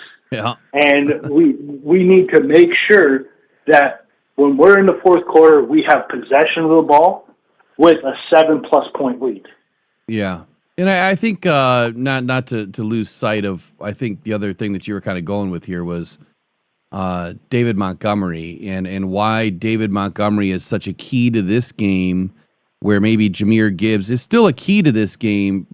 Correct me if I'm wrong, but I think what you're trying to say here too is David Montgomery can be that grinder. He can help you grind down a defense if you're going to flip-flop between Jahmyr and David. That's why David needs to have a really good game this week, because he can help grind a defense down so you could extend some 9, 10, 11 play drives that can beat up their defense, exhaust their defense, keep their offense off the field. It's great to score quick, and I love to open the game up that way. I would love us to put up 2 or 3 quick touchdowns and then go to the grind, and hopefully you've held the Rams to maybe 1 score as you score 3, or 10 points if we score 21, and then you can go to the grind it out. I want to be up with a 2-score lead and then grind them out the rest of the game. We'll see how they attack it. But am I right in that assertion that that's kind of why David Montgomery is so important? Essentially. Yeah.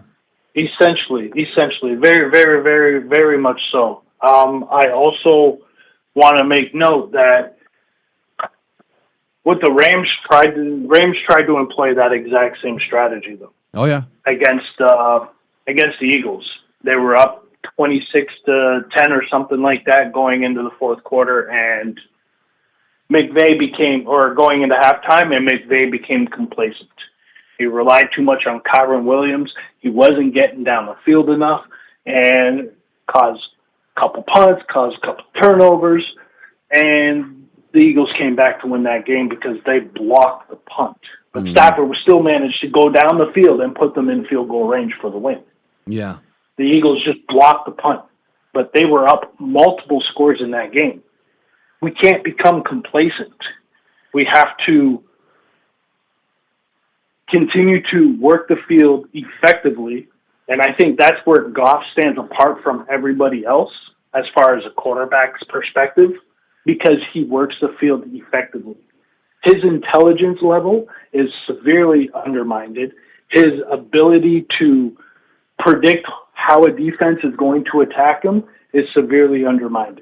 Mm-hmm. We need to provide protection up the middle and allow him to get comfortable in that 5 to 7 step drop back and just put the ball in the playmaker's hands down the field, whether he's handing it off, running a play action, throwing a short check down, giving him time to survey the field and execute with the efficiency that we've seen him do all year long.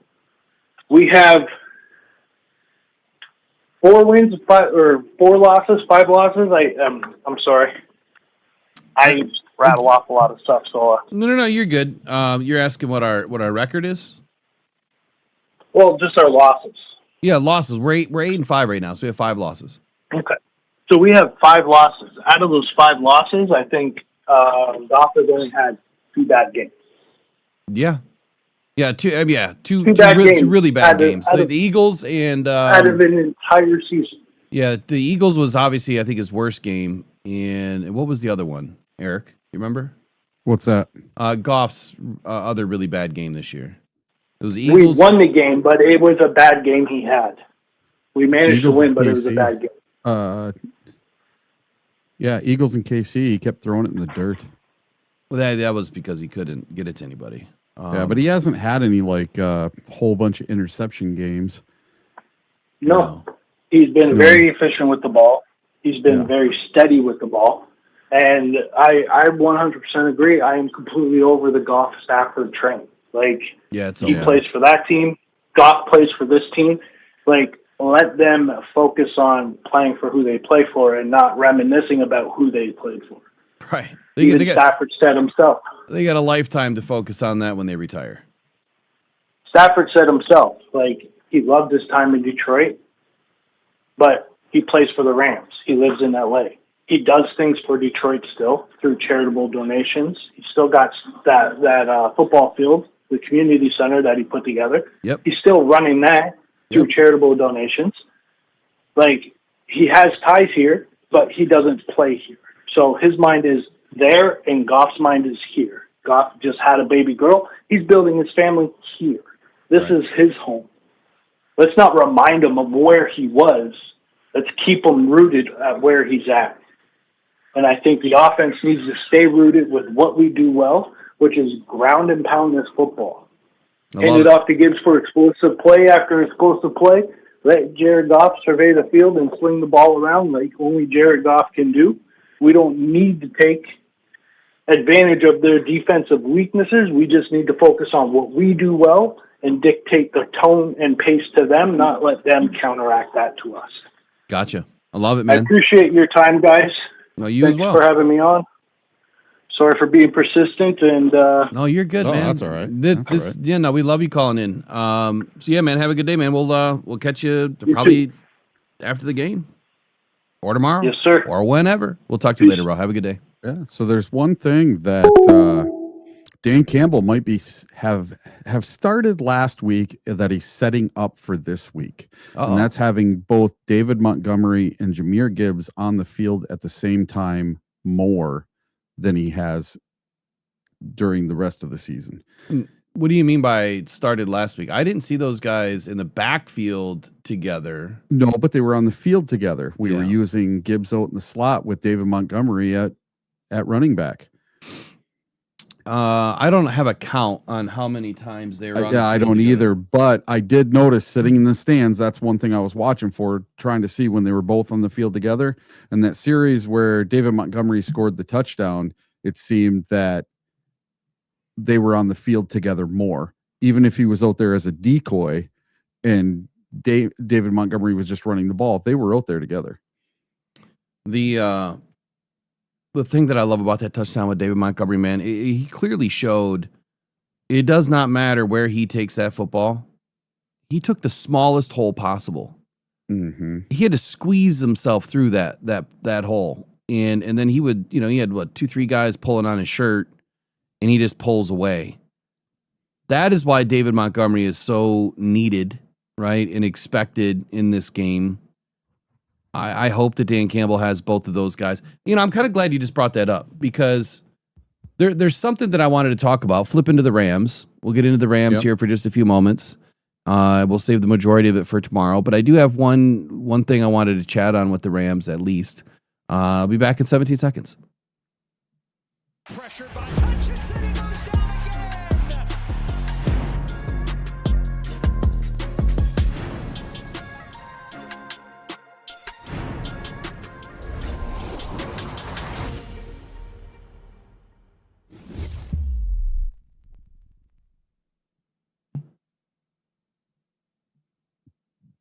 Okay.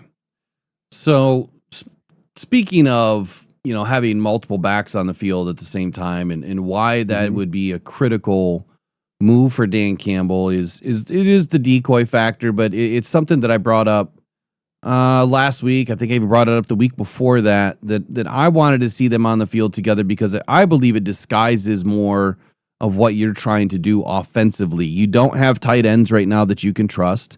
You don't have tight ends that can block the way that Sam Laporta and Brock Wright do. You have to now lean more on, assuming Amon-Ra St. Brown is healthy and J-Mo blocking the way that they have been, two of the best blocking wide receivers in the league, at least from my take.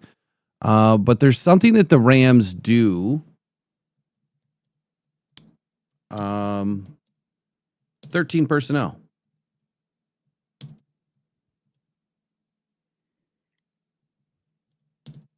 I got to look something up. Okay. So 13 personnel. Explain that to me again. One sec. 13 personnel. So it's always you count your running backs, you count your wide receivers, Or you count your running backs, you count your tight ends, you're left with wide receivers, right? So 13, 1 being the running back, 3 being tight ends. So they have 3 tight ends on the field. And then they only have 1 wide receiver. And it's something that they leaned into a lot last week. And the reason why this could be an issue for us is this really stresses a 4-3 base defense. And this will be in my keys. I'll do keys this week. I promise we have more time. We didn't do, all those games in 11 days. I just ran out of time. But the 4-3, base defense, whether you have 2 defensive ends, 2 defensive tackles, or any mixture thereof, 3 linebackers and 4 defensive backs, what it does is it starts to create gap control problems. And the 3 tight ends, when they start to create extra edges, right, and blocking surfaces, that is going to eliminate Aiden Hutchinson immediately.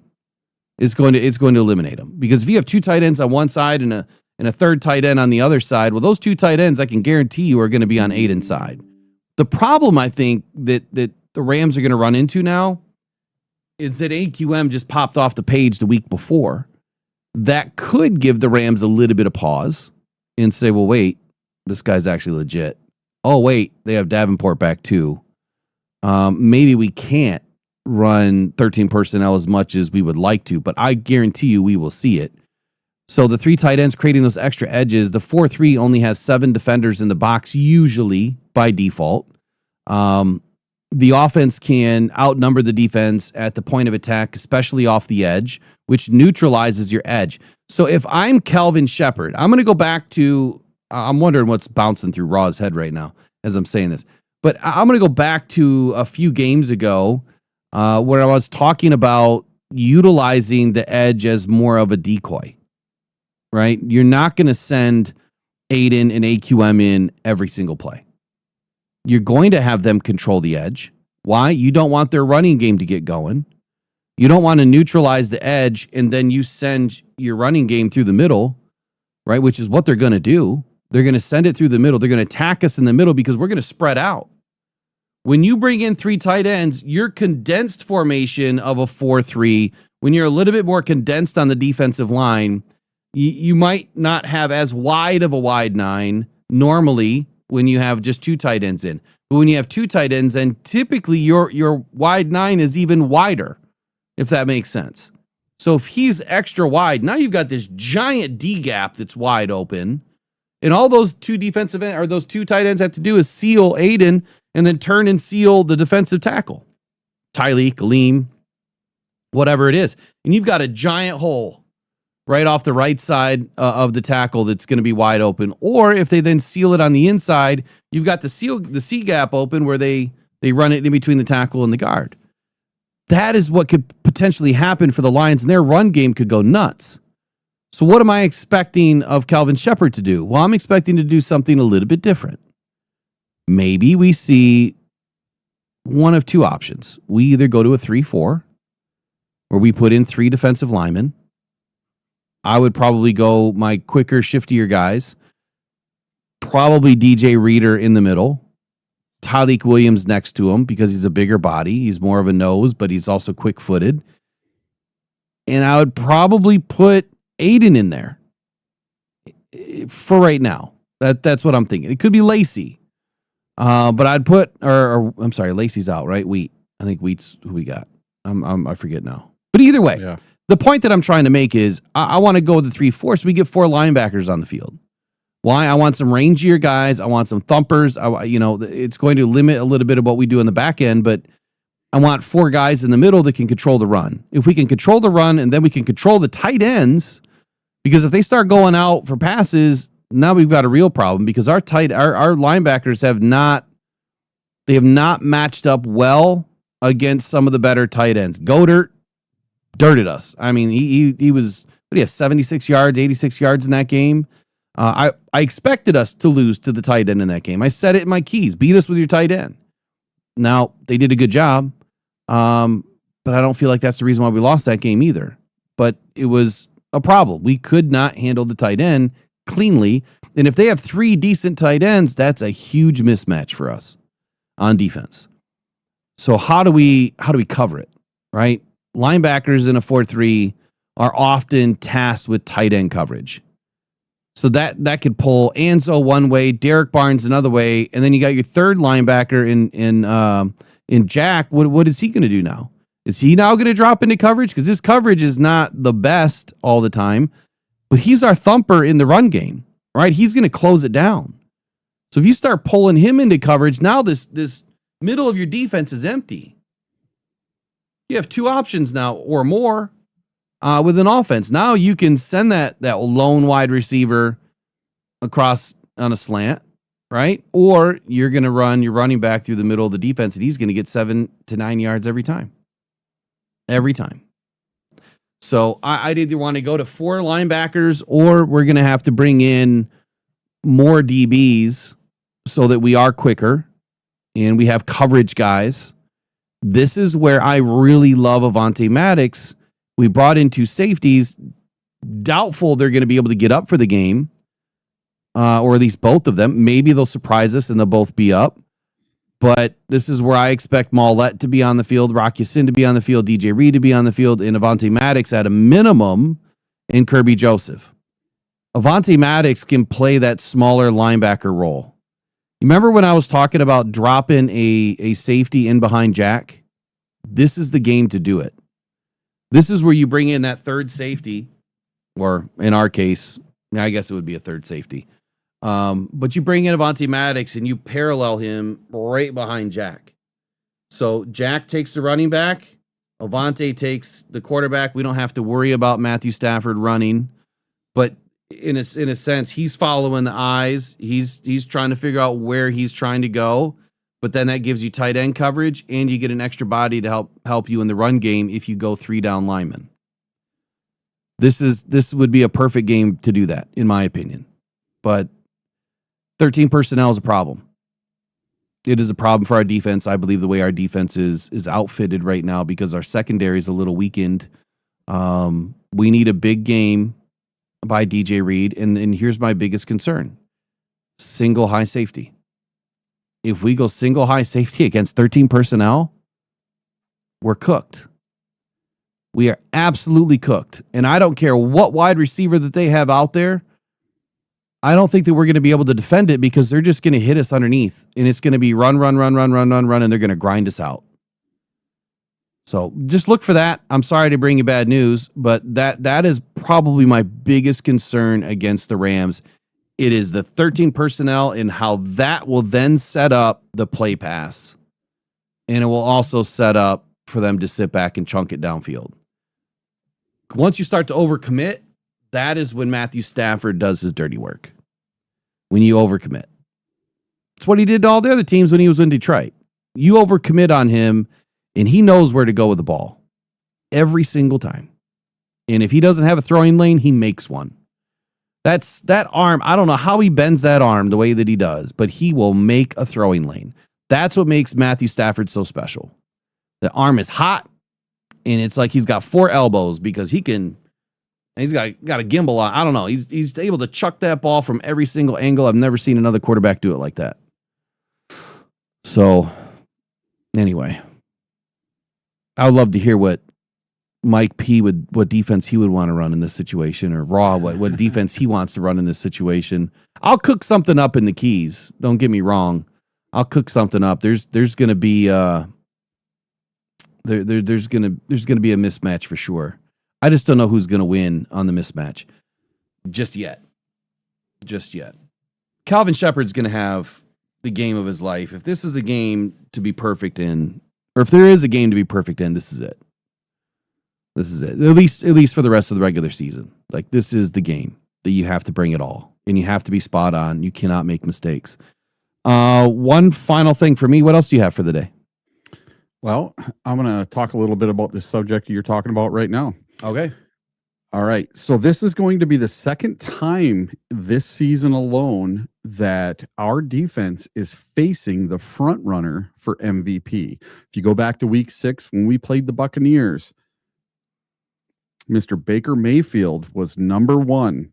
He was the front runner for the MVP at the time.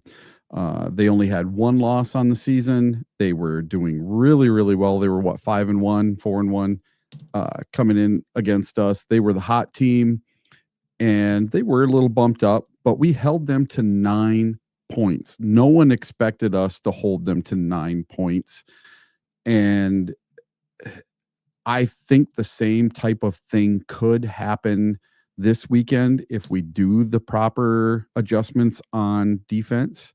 Once again, we are facing the front runner. Now it's Matthew Stafford. He's now the front runner for the MVP talk right now. So let's do it again. Let's shut down the MVP front runner for the second time this season, because like I said earlier, this is put up or shut up time. This is either you're one of the big dogs or you can go sit at the little kids table.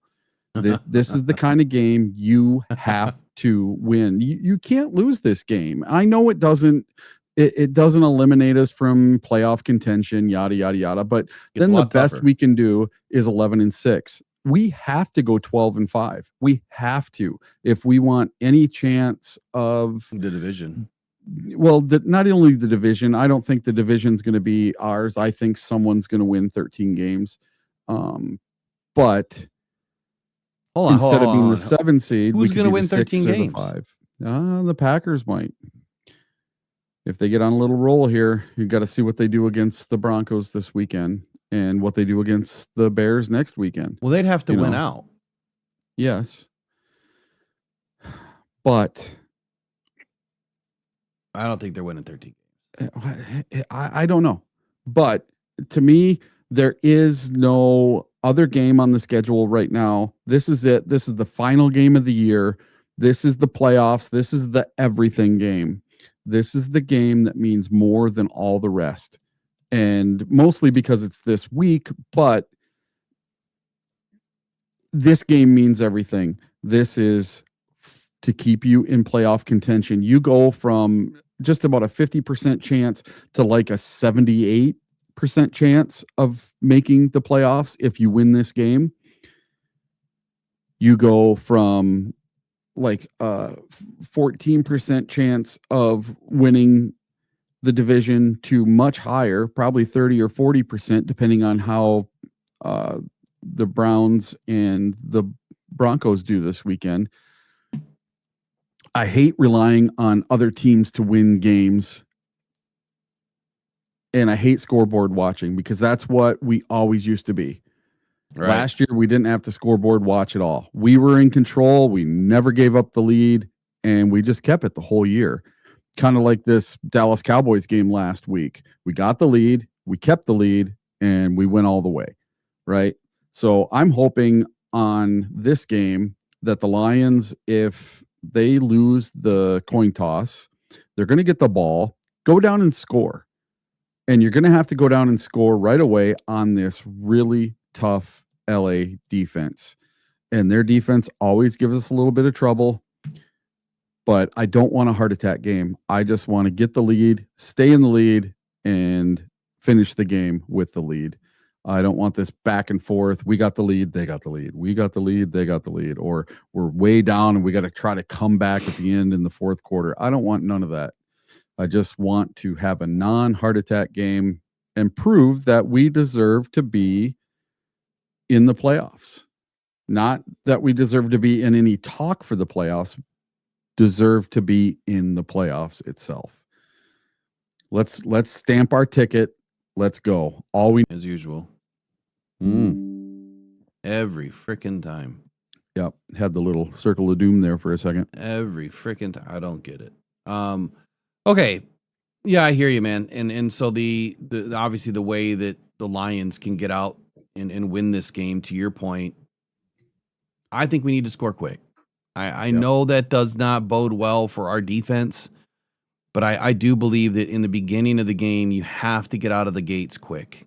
You have to put some points on the board so that you're playing with the lead. And the reason why, like Aiden says and Jack says, primarily Aiden, when this offense puts you in front, they can then pin back and go a little bit more. And if that's what we're looking for, and that's what we're needing out of our defense this week going up against the Rams, which honestly, the last time we played the Rams, I believe it was the last time, didn't we almost knock Stafford out? Like, didn't his eyes roll in the back of his head, or was that the game before? No, that was the playoff game. Playoff game. Yeah. Yeah. So we can get after him, but this is a much different much different team, especially defensively. Much different team. One update on scheduling right now. The NFL is already trying to cook the books. They have a Week 16 flex call that was just updated. And what did I do with it? Hold on. That was one of my things for the Packers today, too. Yeah, the Packers are flex too, weren't they? Yep, in Week 17. Yep. And so Week 16, it's rescheduling the originally slotted Sunday night football game of the Bengals visit to Miami Dolphins, and they're going to slide back to the 1 p.m. window where it'll be televised on CBS. In place of that, they will now put New England and Baltimore in that spot at M&T Bank Stadium. So the Bengals and Dolphins are still mathematically alive. However, they're barely alive. Speaking of the Bengals, so they're putting the Bengals in. No. The Bengals are dropping back to 1 p.m. At least that's what I'm reading here. It says that the Bengals and the Miami Dolphins were, I believe, they were originally scheduled for the night game for the Sunday night football game. They're now back to 1 p.m. Ravens and Patriots are going to the Sunday night game.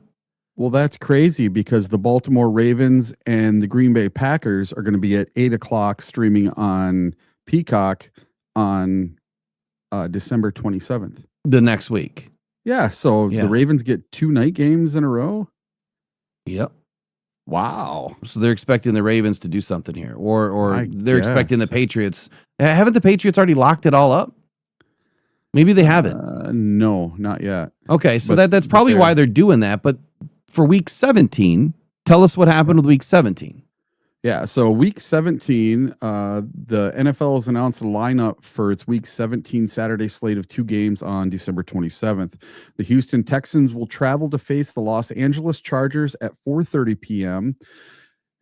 and in a game airing on NFL Network. So the NFL Network's going to get a regular season game. And then in the late game, the Baltimore Ravens will play at the Green Bay Packers at 8 p.m. streaming on Peacock. And those games are on Saturday, December 27th. Okay, so the Packers are going to the night game, right? Yep. And the 2 games should have plenty of implications for the playoffs. And as so the 2025 season reaches a close. The Lions that week play on Christmas Day, right? Yes. Okay. Yeah. So it'd be interesting to see what happens if the Lions lose on Christmas Day. Are they putting the Packers into Sunday night to then finally win the NFC North? I know a lot of people like to talk about the script. You put on your tinfoil hat, you think about it.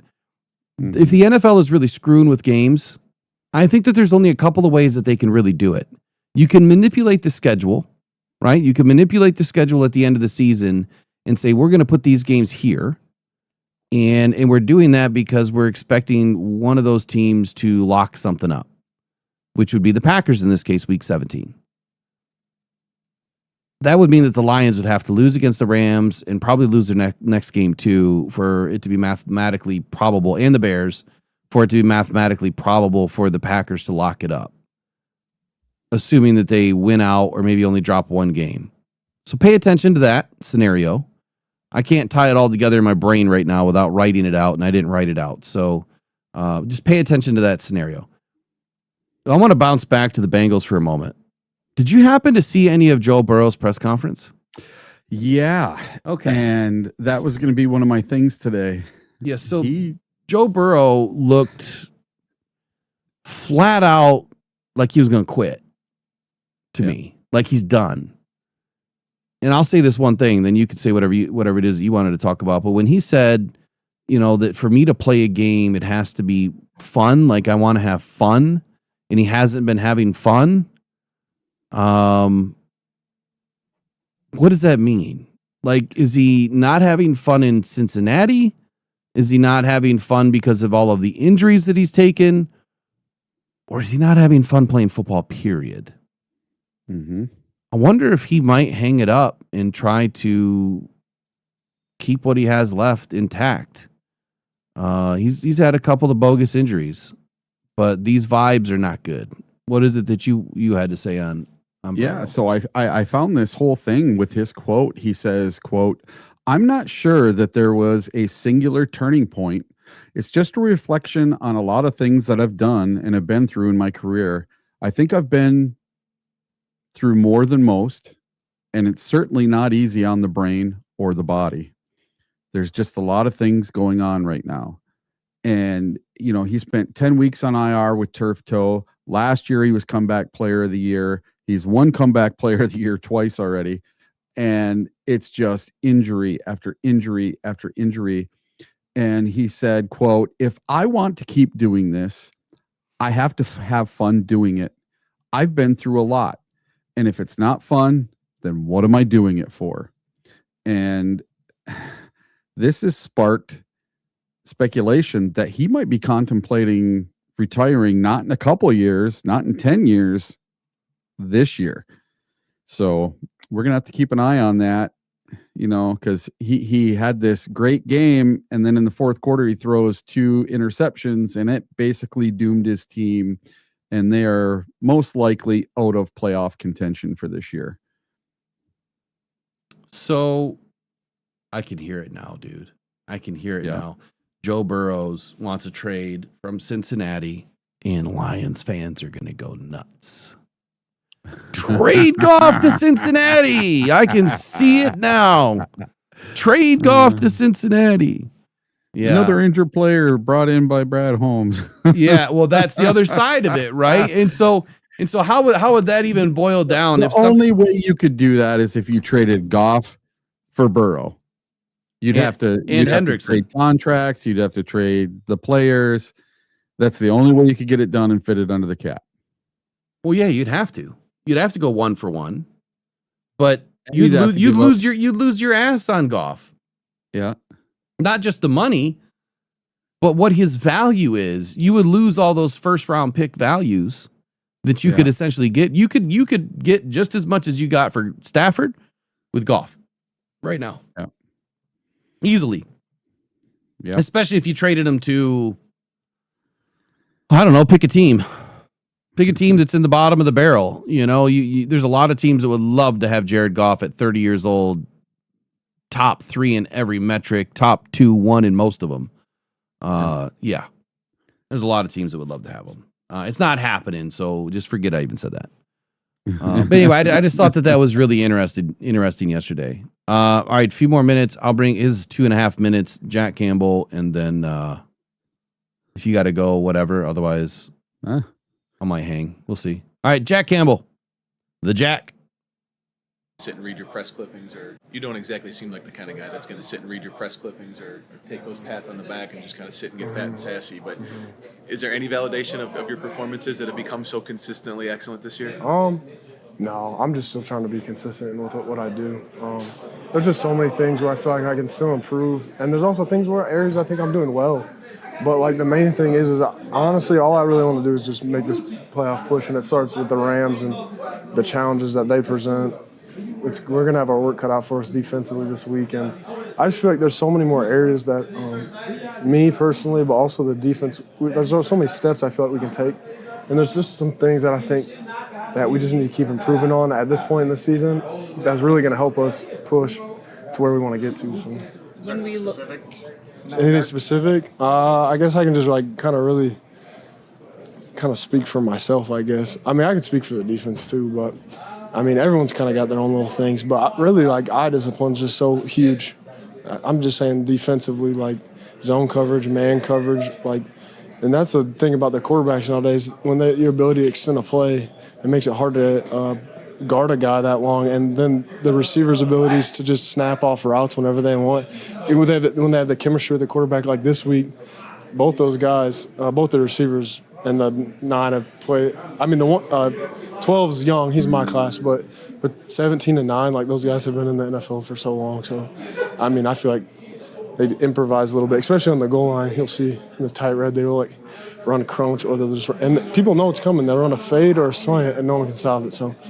I mean, we have our work cut out for us, but I'd say also just like communication. Like, there's just some stuff that like it starts with me, but at the same time, just everyone getting the call and the play. And I feel like too, it's just it's been good, but just like it's just different. Like getting the personnels and everything. We have a lot of different packages this year, so being on the same page of like what package is out there and who's out there at the time. I feel like that's a thing we can improve on. And then for me, I just feel like, shoot, I always just tell myself, like, the most important thing that I can do to improve is just my key. How fast can I get my pass run key? Because everything else is going to fall into place if I can get out. It helps me move a little bit faster. So I guess during practice, that's something I just focus on is just my key, my first step, and not thinking too much. All right. He's talking about the keys, man. We'll be talking about some keys tomorrow. The thing that concerns me is exactly what he said there, talking about communication, and that they have a lot more packages this year than they did last year. A lot more defensive packages. Is that why our defense has struggled at times? Did Kelvin Shepherd try to install way too much too quickly, expecting this defense to pick it up a lot quicker because this defense has been together a little bit longer, possibly? And in the games that Kelvin Shepherd has said that he's going to do something differently, like he said against the Cowboys, where maybe he dialed it back a little bit. We've heard that, they were able to flip the switch on the defensive line and allow them to kind of be a little bit more free, take the reins off, so to speak. Maybe that's been one of the issues, but communication, man, if we've got communication on the offensive line and in the middle of our defense and not getting the play out quick enough, not getting it to everybody quick enough, you're going to see breakdowns. And communication is essential. Number one priority against Matthew Stafford. If you don't communicate against him, he's going to eat you alive. What did you take away from Jack? Exactly what you said. That it's maybe putting a little too much on, maybe not putting too much, but just putting more on their plates this year with, a bunch more packages. So maybe that's why in the beginning of the season and the middle of the season, the Lions defense was doing so much better than it was now. Kept adding layers, more and more layers. Yeah, because he's adding as he's going. Maybe they just need to strip it down and say, hey, and maybe that's what they did against the Cowboys. Hey, we're not going to do as many packages. We're going to make this a little easier on you guys. Here you go. Because one of my stories today that we didn't get to from the NFC North report was a quote by Caleb Williams. And Caleb Williams made a quote about Ben Johnson and how his offense is very complicated, and there's no way that he's going to be able to master it in just 13 games. It's going to take a year or two to master this offense because it's so much more than anything he's done before. So I think that's maybe where we're getting to with Kelvin Shepherd. I think that I think Aaron Glenn was here and Kelvin Shepherd is way up here in his thinking of NFL defense and what he can throw at these guys with packages and schemes. And it's a smart thing to do because you don't want the offense knowing what you're going to be doing on defense, right? You want to switch it up. And that's one thing that Aaron Glenn just would never do. And it drove me nuts that he was never able to fix something from the first half to the second half, from one game to the next game. And that's something that Kelvin Shepherd seems to be doing. Earlier in the season, in the middle of the season, when we were on that hot streak, like after the Legion of Whom played the Buccaneers, we were talking about Kelvin Shepherd being the best defensive coordinator we've ever had, that he was better than Aaron Glenn. And now the team's kind of slipped off the last 5 or 6 weeks. So it's going to be interesting seeing how he comes up with a game plan against the LA Rams, who are basically one of the hotter teams in the NFC. And they are right now the number 1 seed in the NFC. So let's see what he can pull out of his hat for those guys. I agree. We got one more guy. So after the performance that you guys had as a collective D-line, you have Al-Qadim Muhammad getting Defensive Player of the Week for the NFC. Oh, yeah. Is that something you can build off of as a unit? Yeah, for sure. I mean, he had a great game, super productive. Couldn't be happier for him. And yeah, it's great as a unit too. I thought we really played at a high level all the way around as a D-line all game. You know, so it's great to see, and it's something that we gotta continue to build on, like you said, and continue to use that momentum to continue to push us forward through this last stretch of the season. A lot of the guys were asked about these last 4 games and the urgency of it. You guys are chasing a playoff spot, but at this time last year you were chasing a number 1 seed. Right. Does it feel any different, if at all? You know, I didn't play too much last year, so I can't give you too much on it, but I think we're in a great position. We put ourselves in a great position right now, and we just got to keep on winning and doing our thing, and we can control our destiny, I think. It seemed in the fourth quarter against the Cowboys, you really turned up. Just how much, I guess, pride do you take in being a closer, so to speak, in games like that? It's great, and me and Jared have conversations all the time because I tell him, you get us that lead, and then you really get in those pin your ears back situations as a D-line where you can just hunt, you know, and that's why it's so fun playing with a good offense, because when your offense is so productive, the offense you're going against is like, we gotta get going here now, you know. So it's we're always joking around a lot about that, but yeah, it's great. It was a fun game, man, and we got the dub. And so now we got all those chips on the Rams.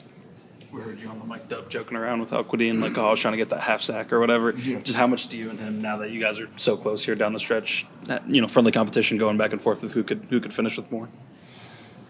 You know, I'm not too big into it, if I'm being honest. I'm just we'll joke around about it. I think about people trying to steal halves from each other.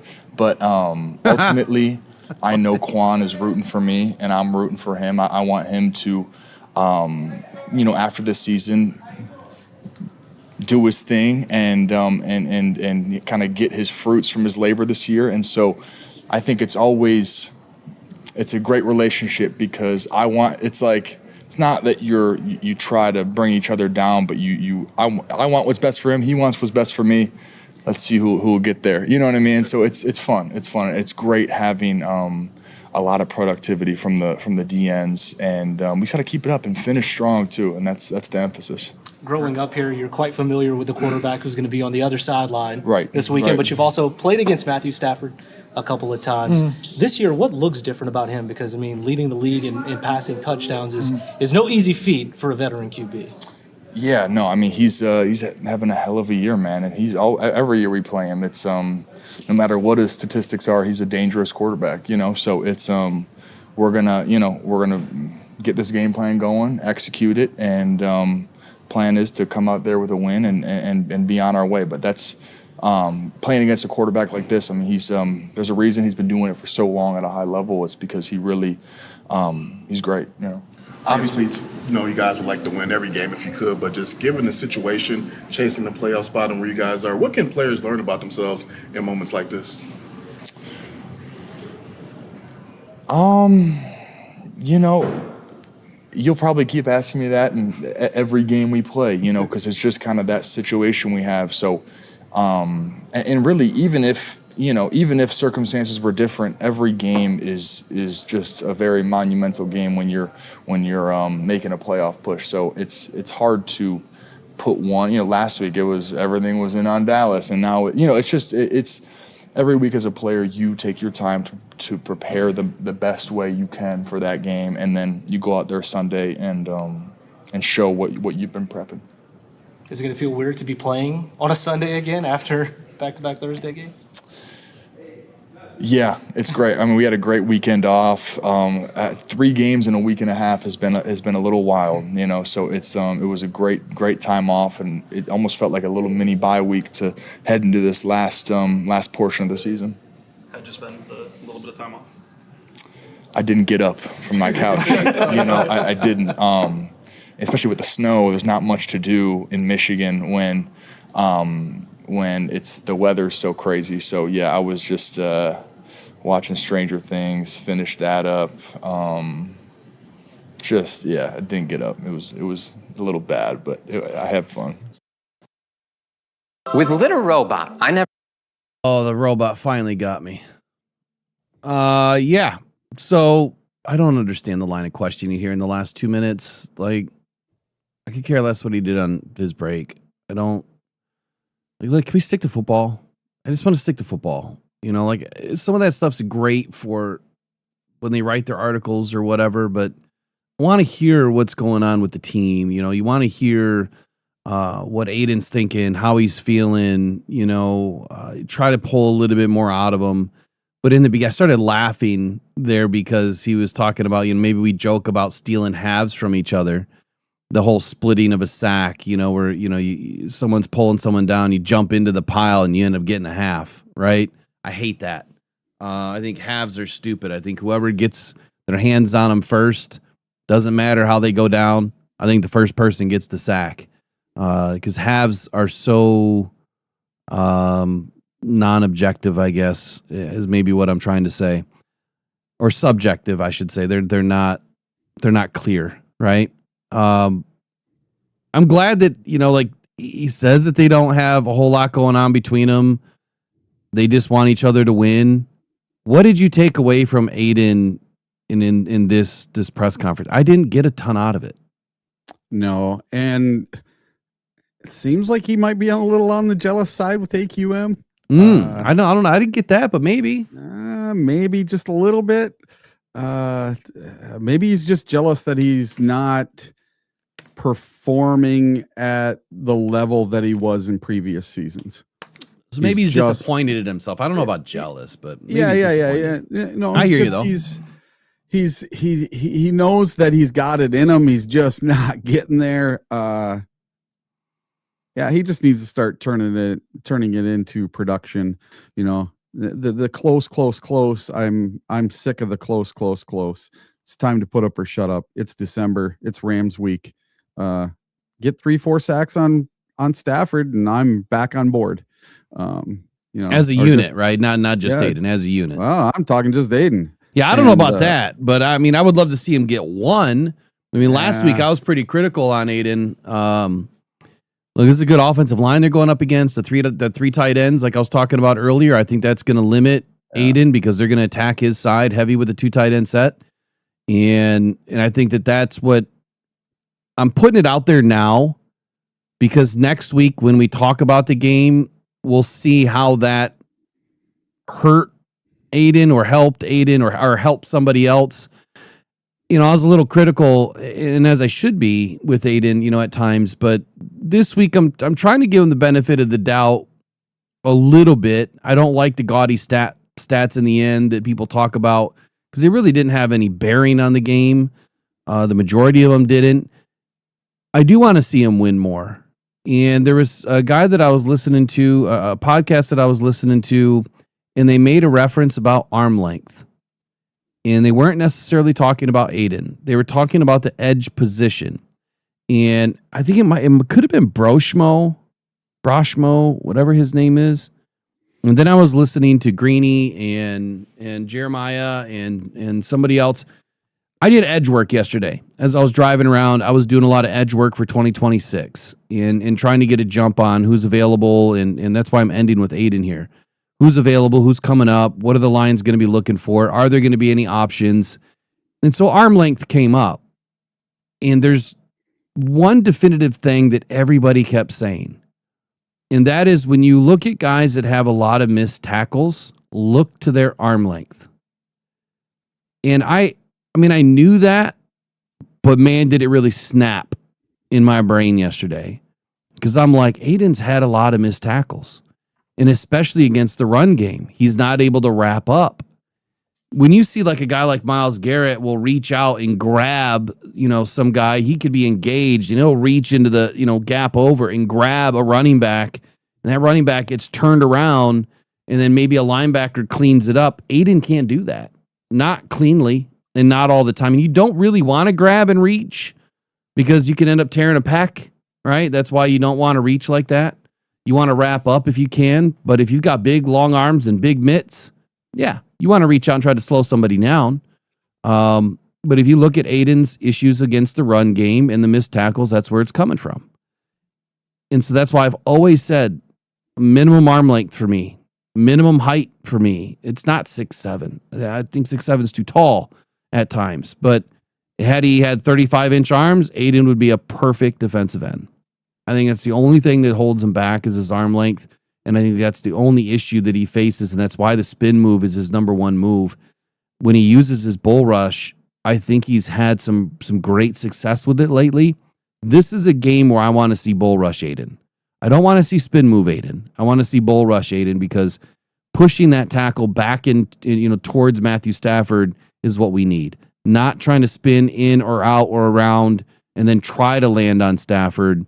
I think that takes you out of the play. And then someone's just going to chip you anyway. Someone's going to be right there to pick you up. They know that Aiden's going to spin. And so they've got a guard drop in or tight end now drop in that is going to pick that spin move up to the inside, which is typically your quarterback's escape route. So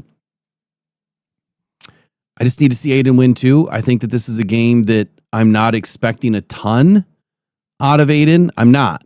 If he can really bounce back and have a great game, great. I think the two tight end set's going to slow him down, and I think that this is going to be the play for the other side. But more importantly, I think it's the linebackers that are going to have to be more involved in this game, depending on how many times they have three tight ends in the game. It's gonna decide that.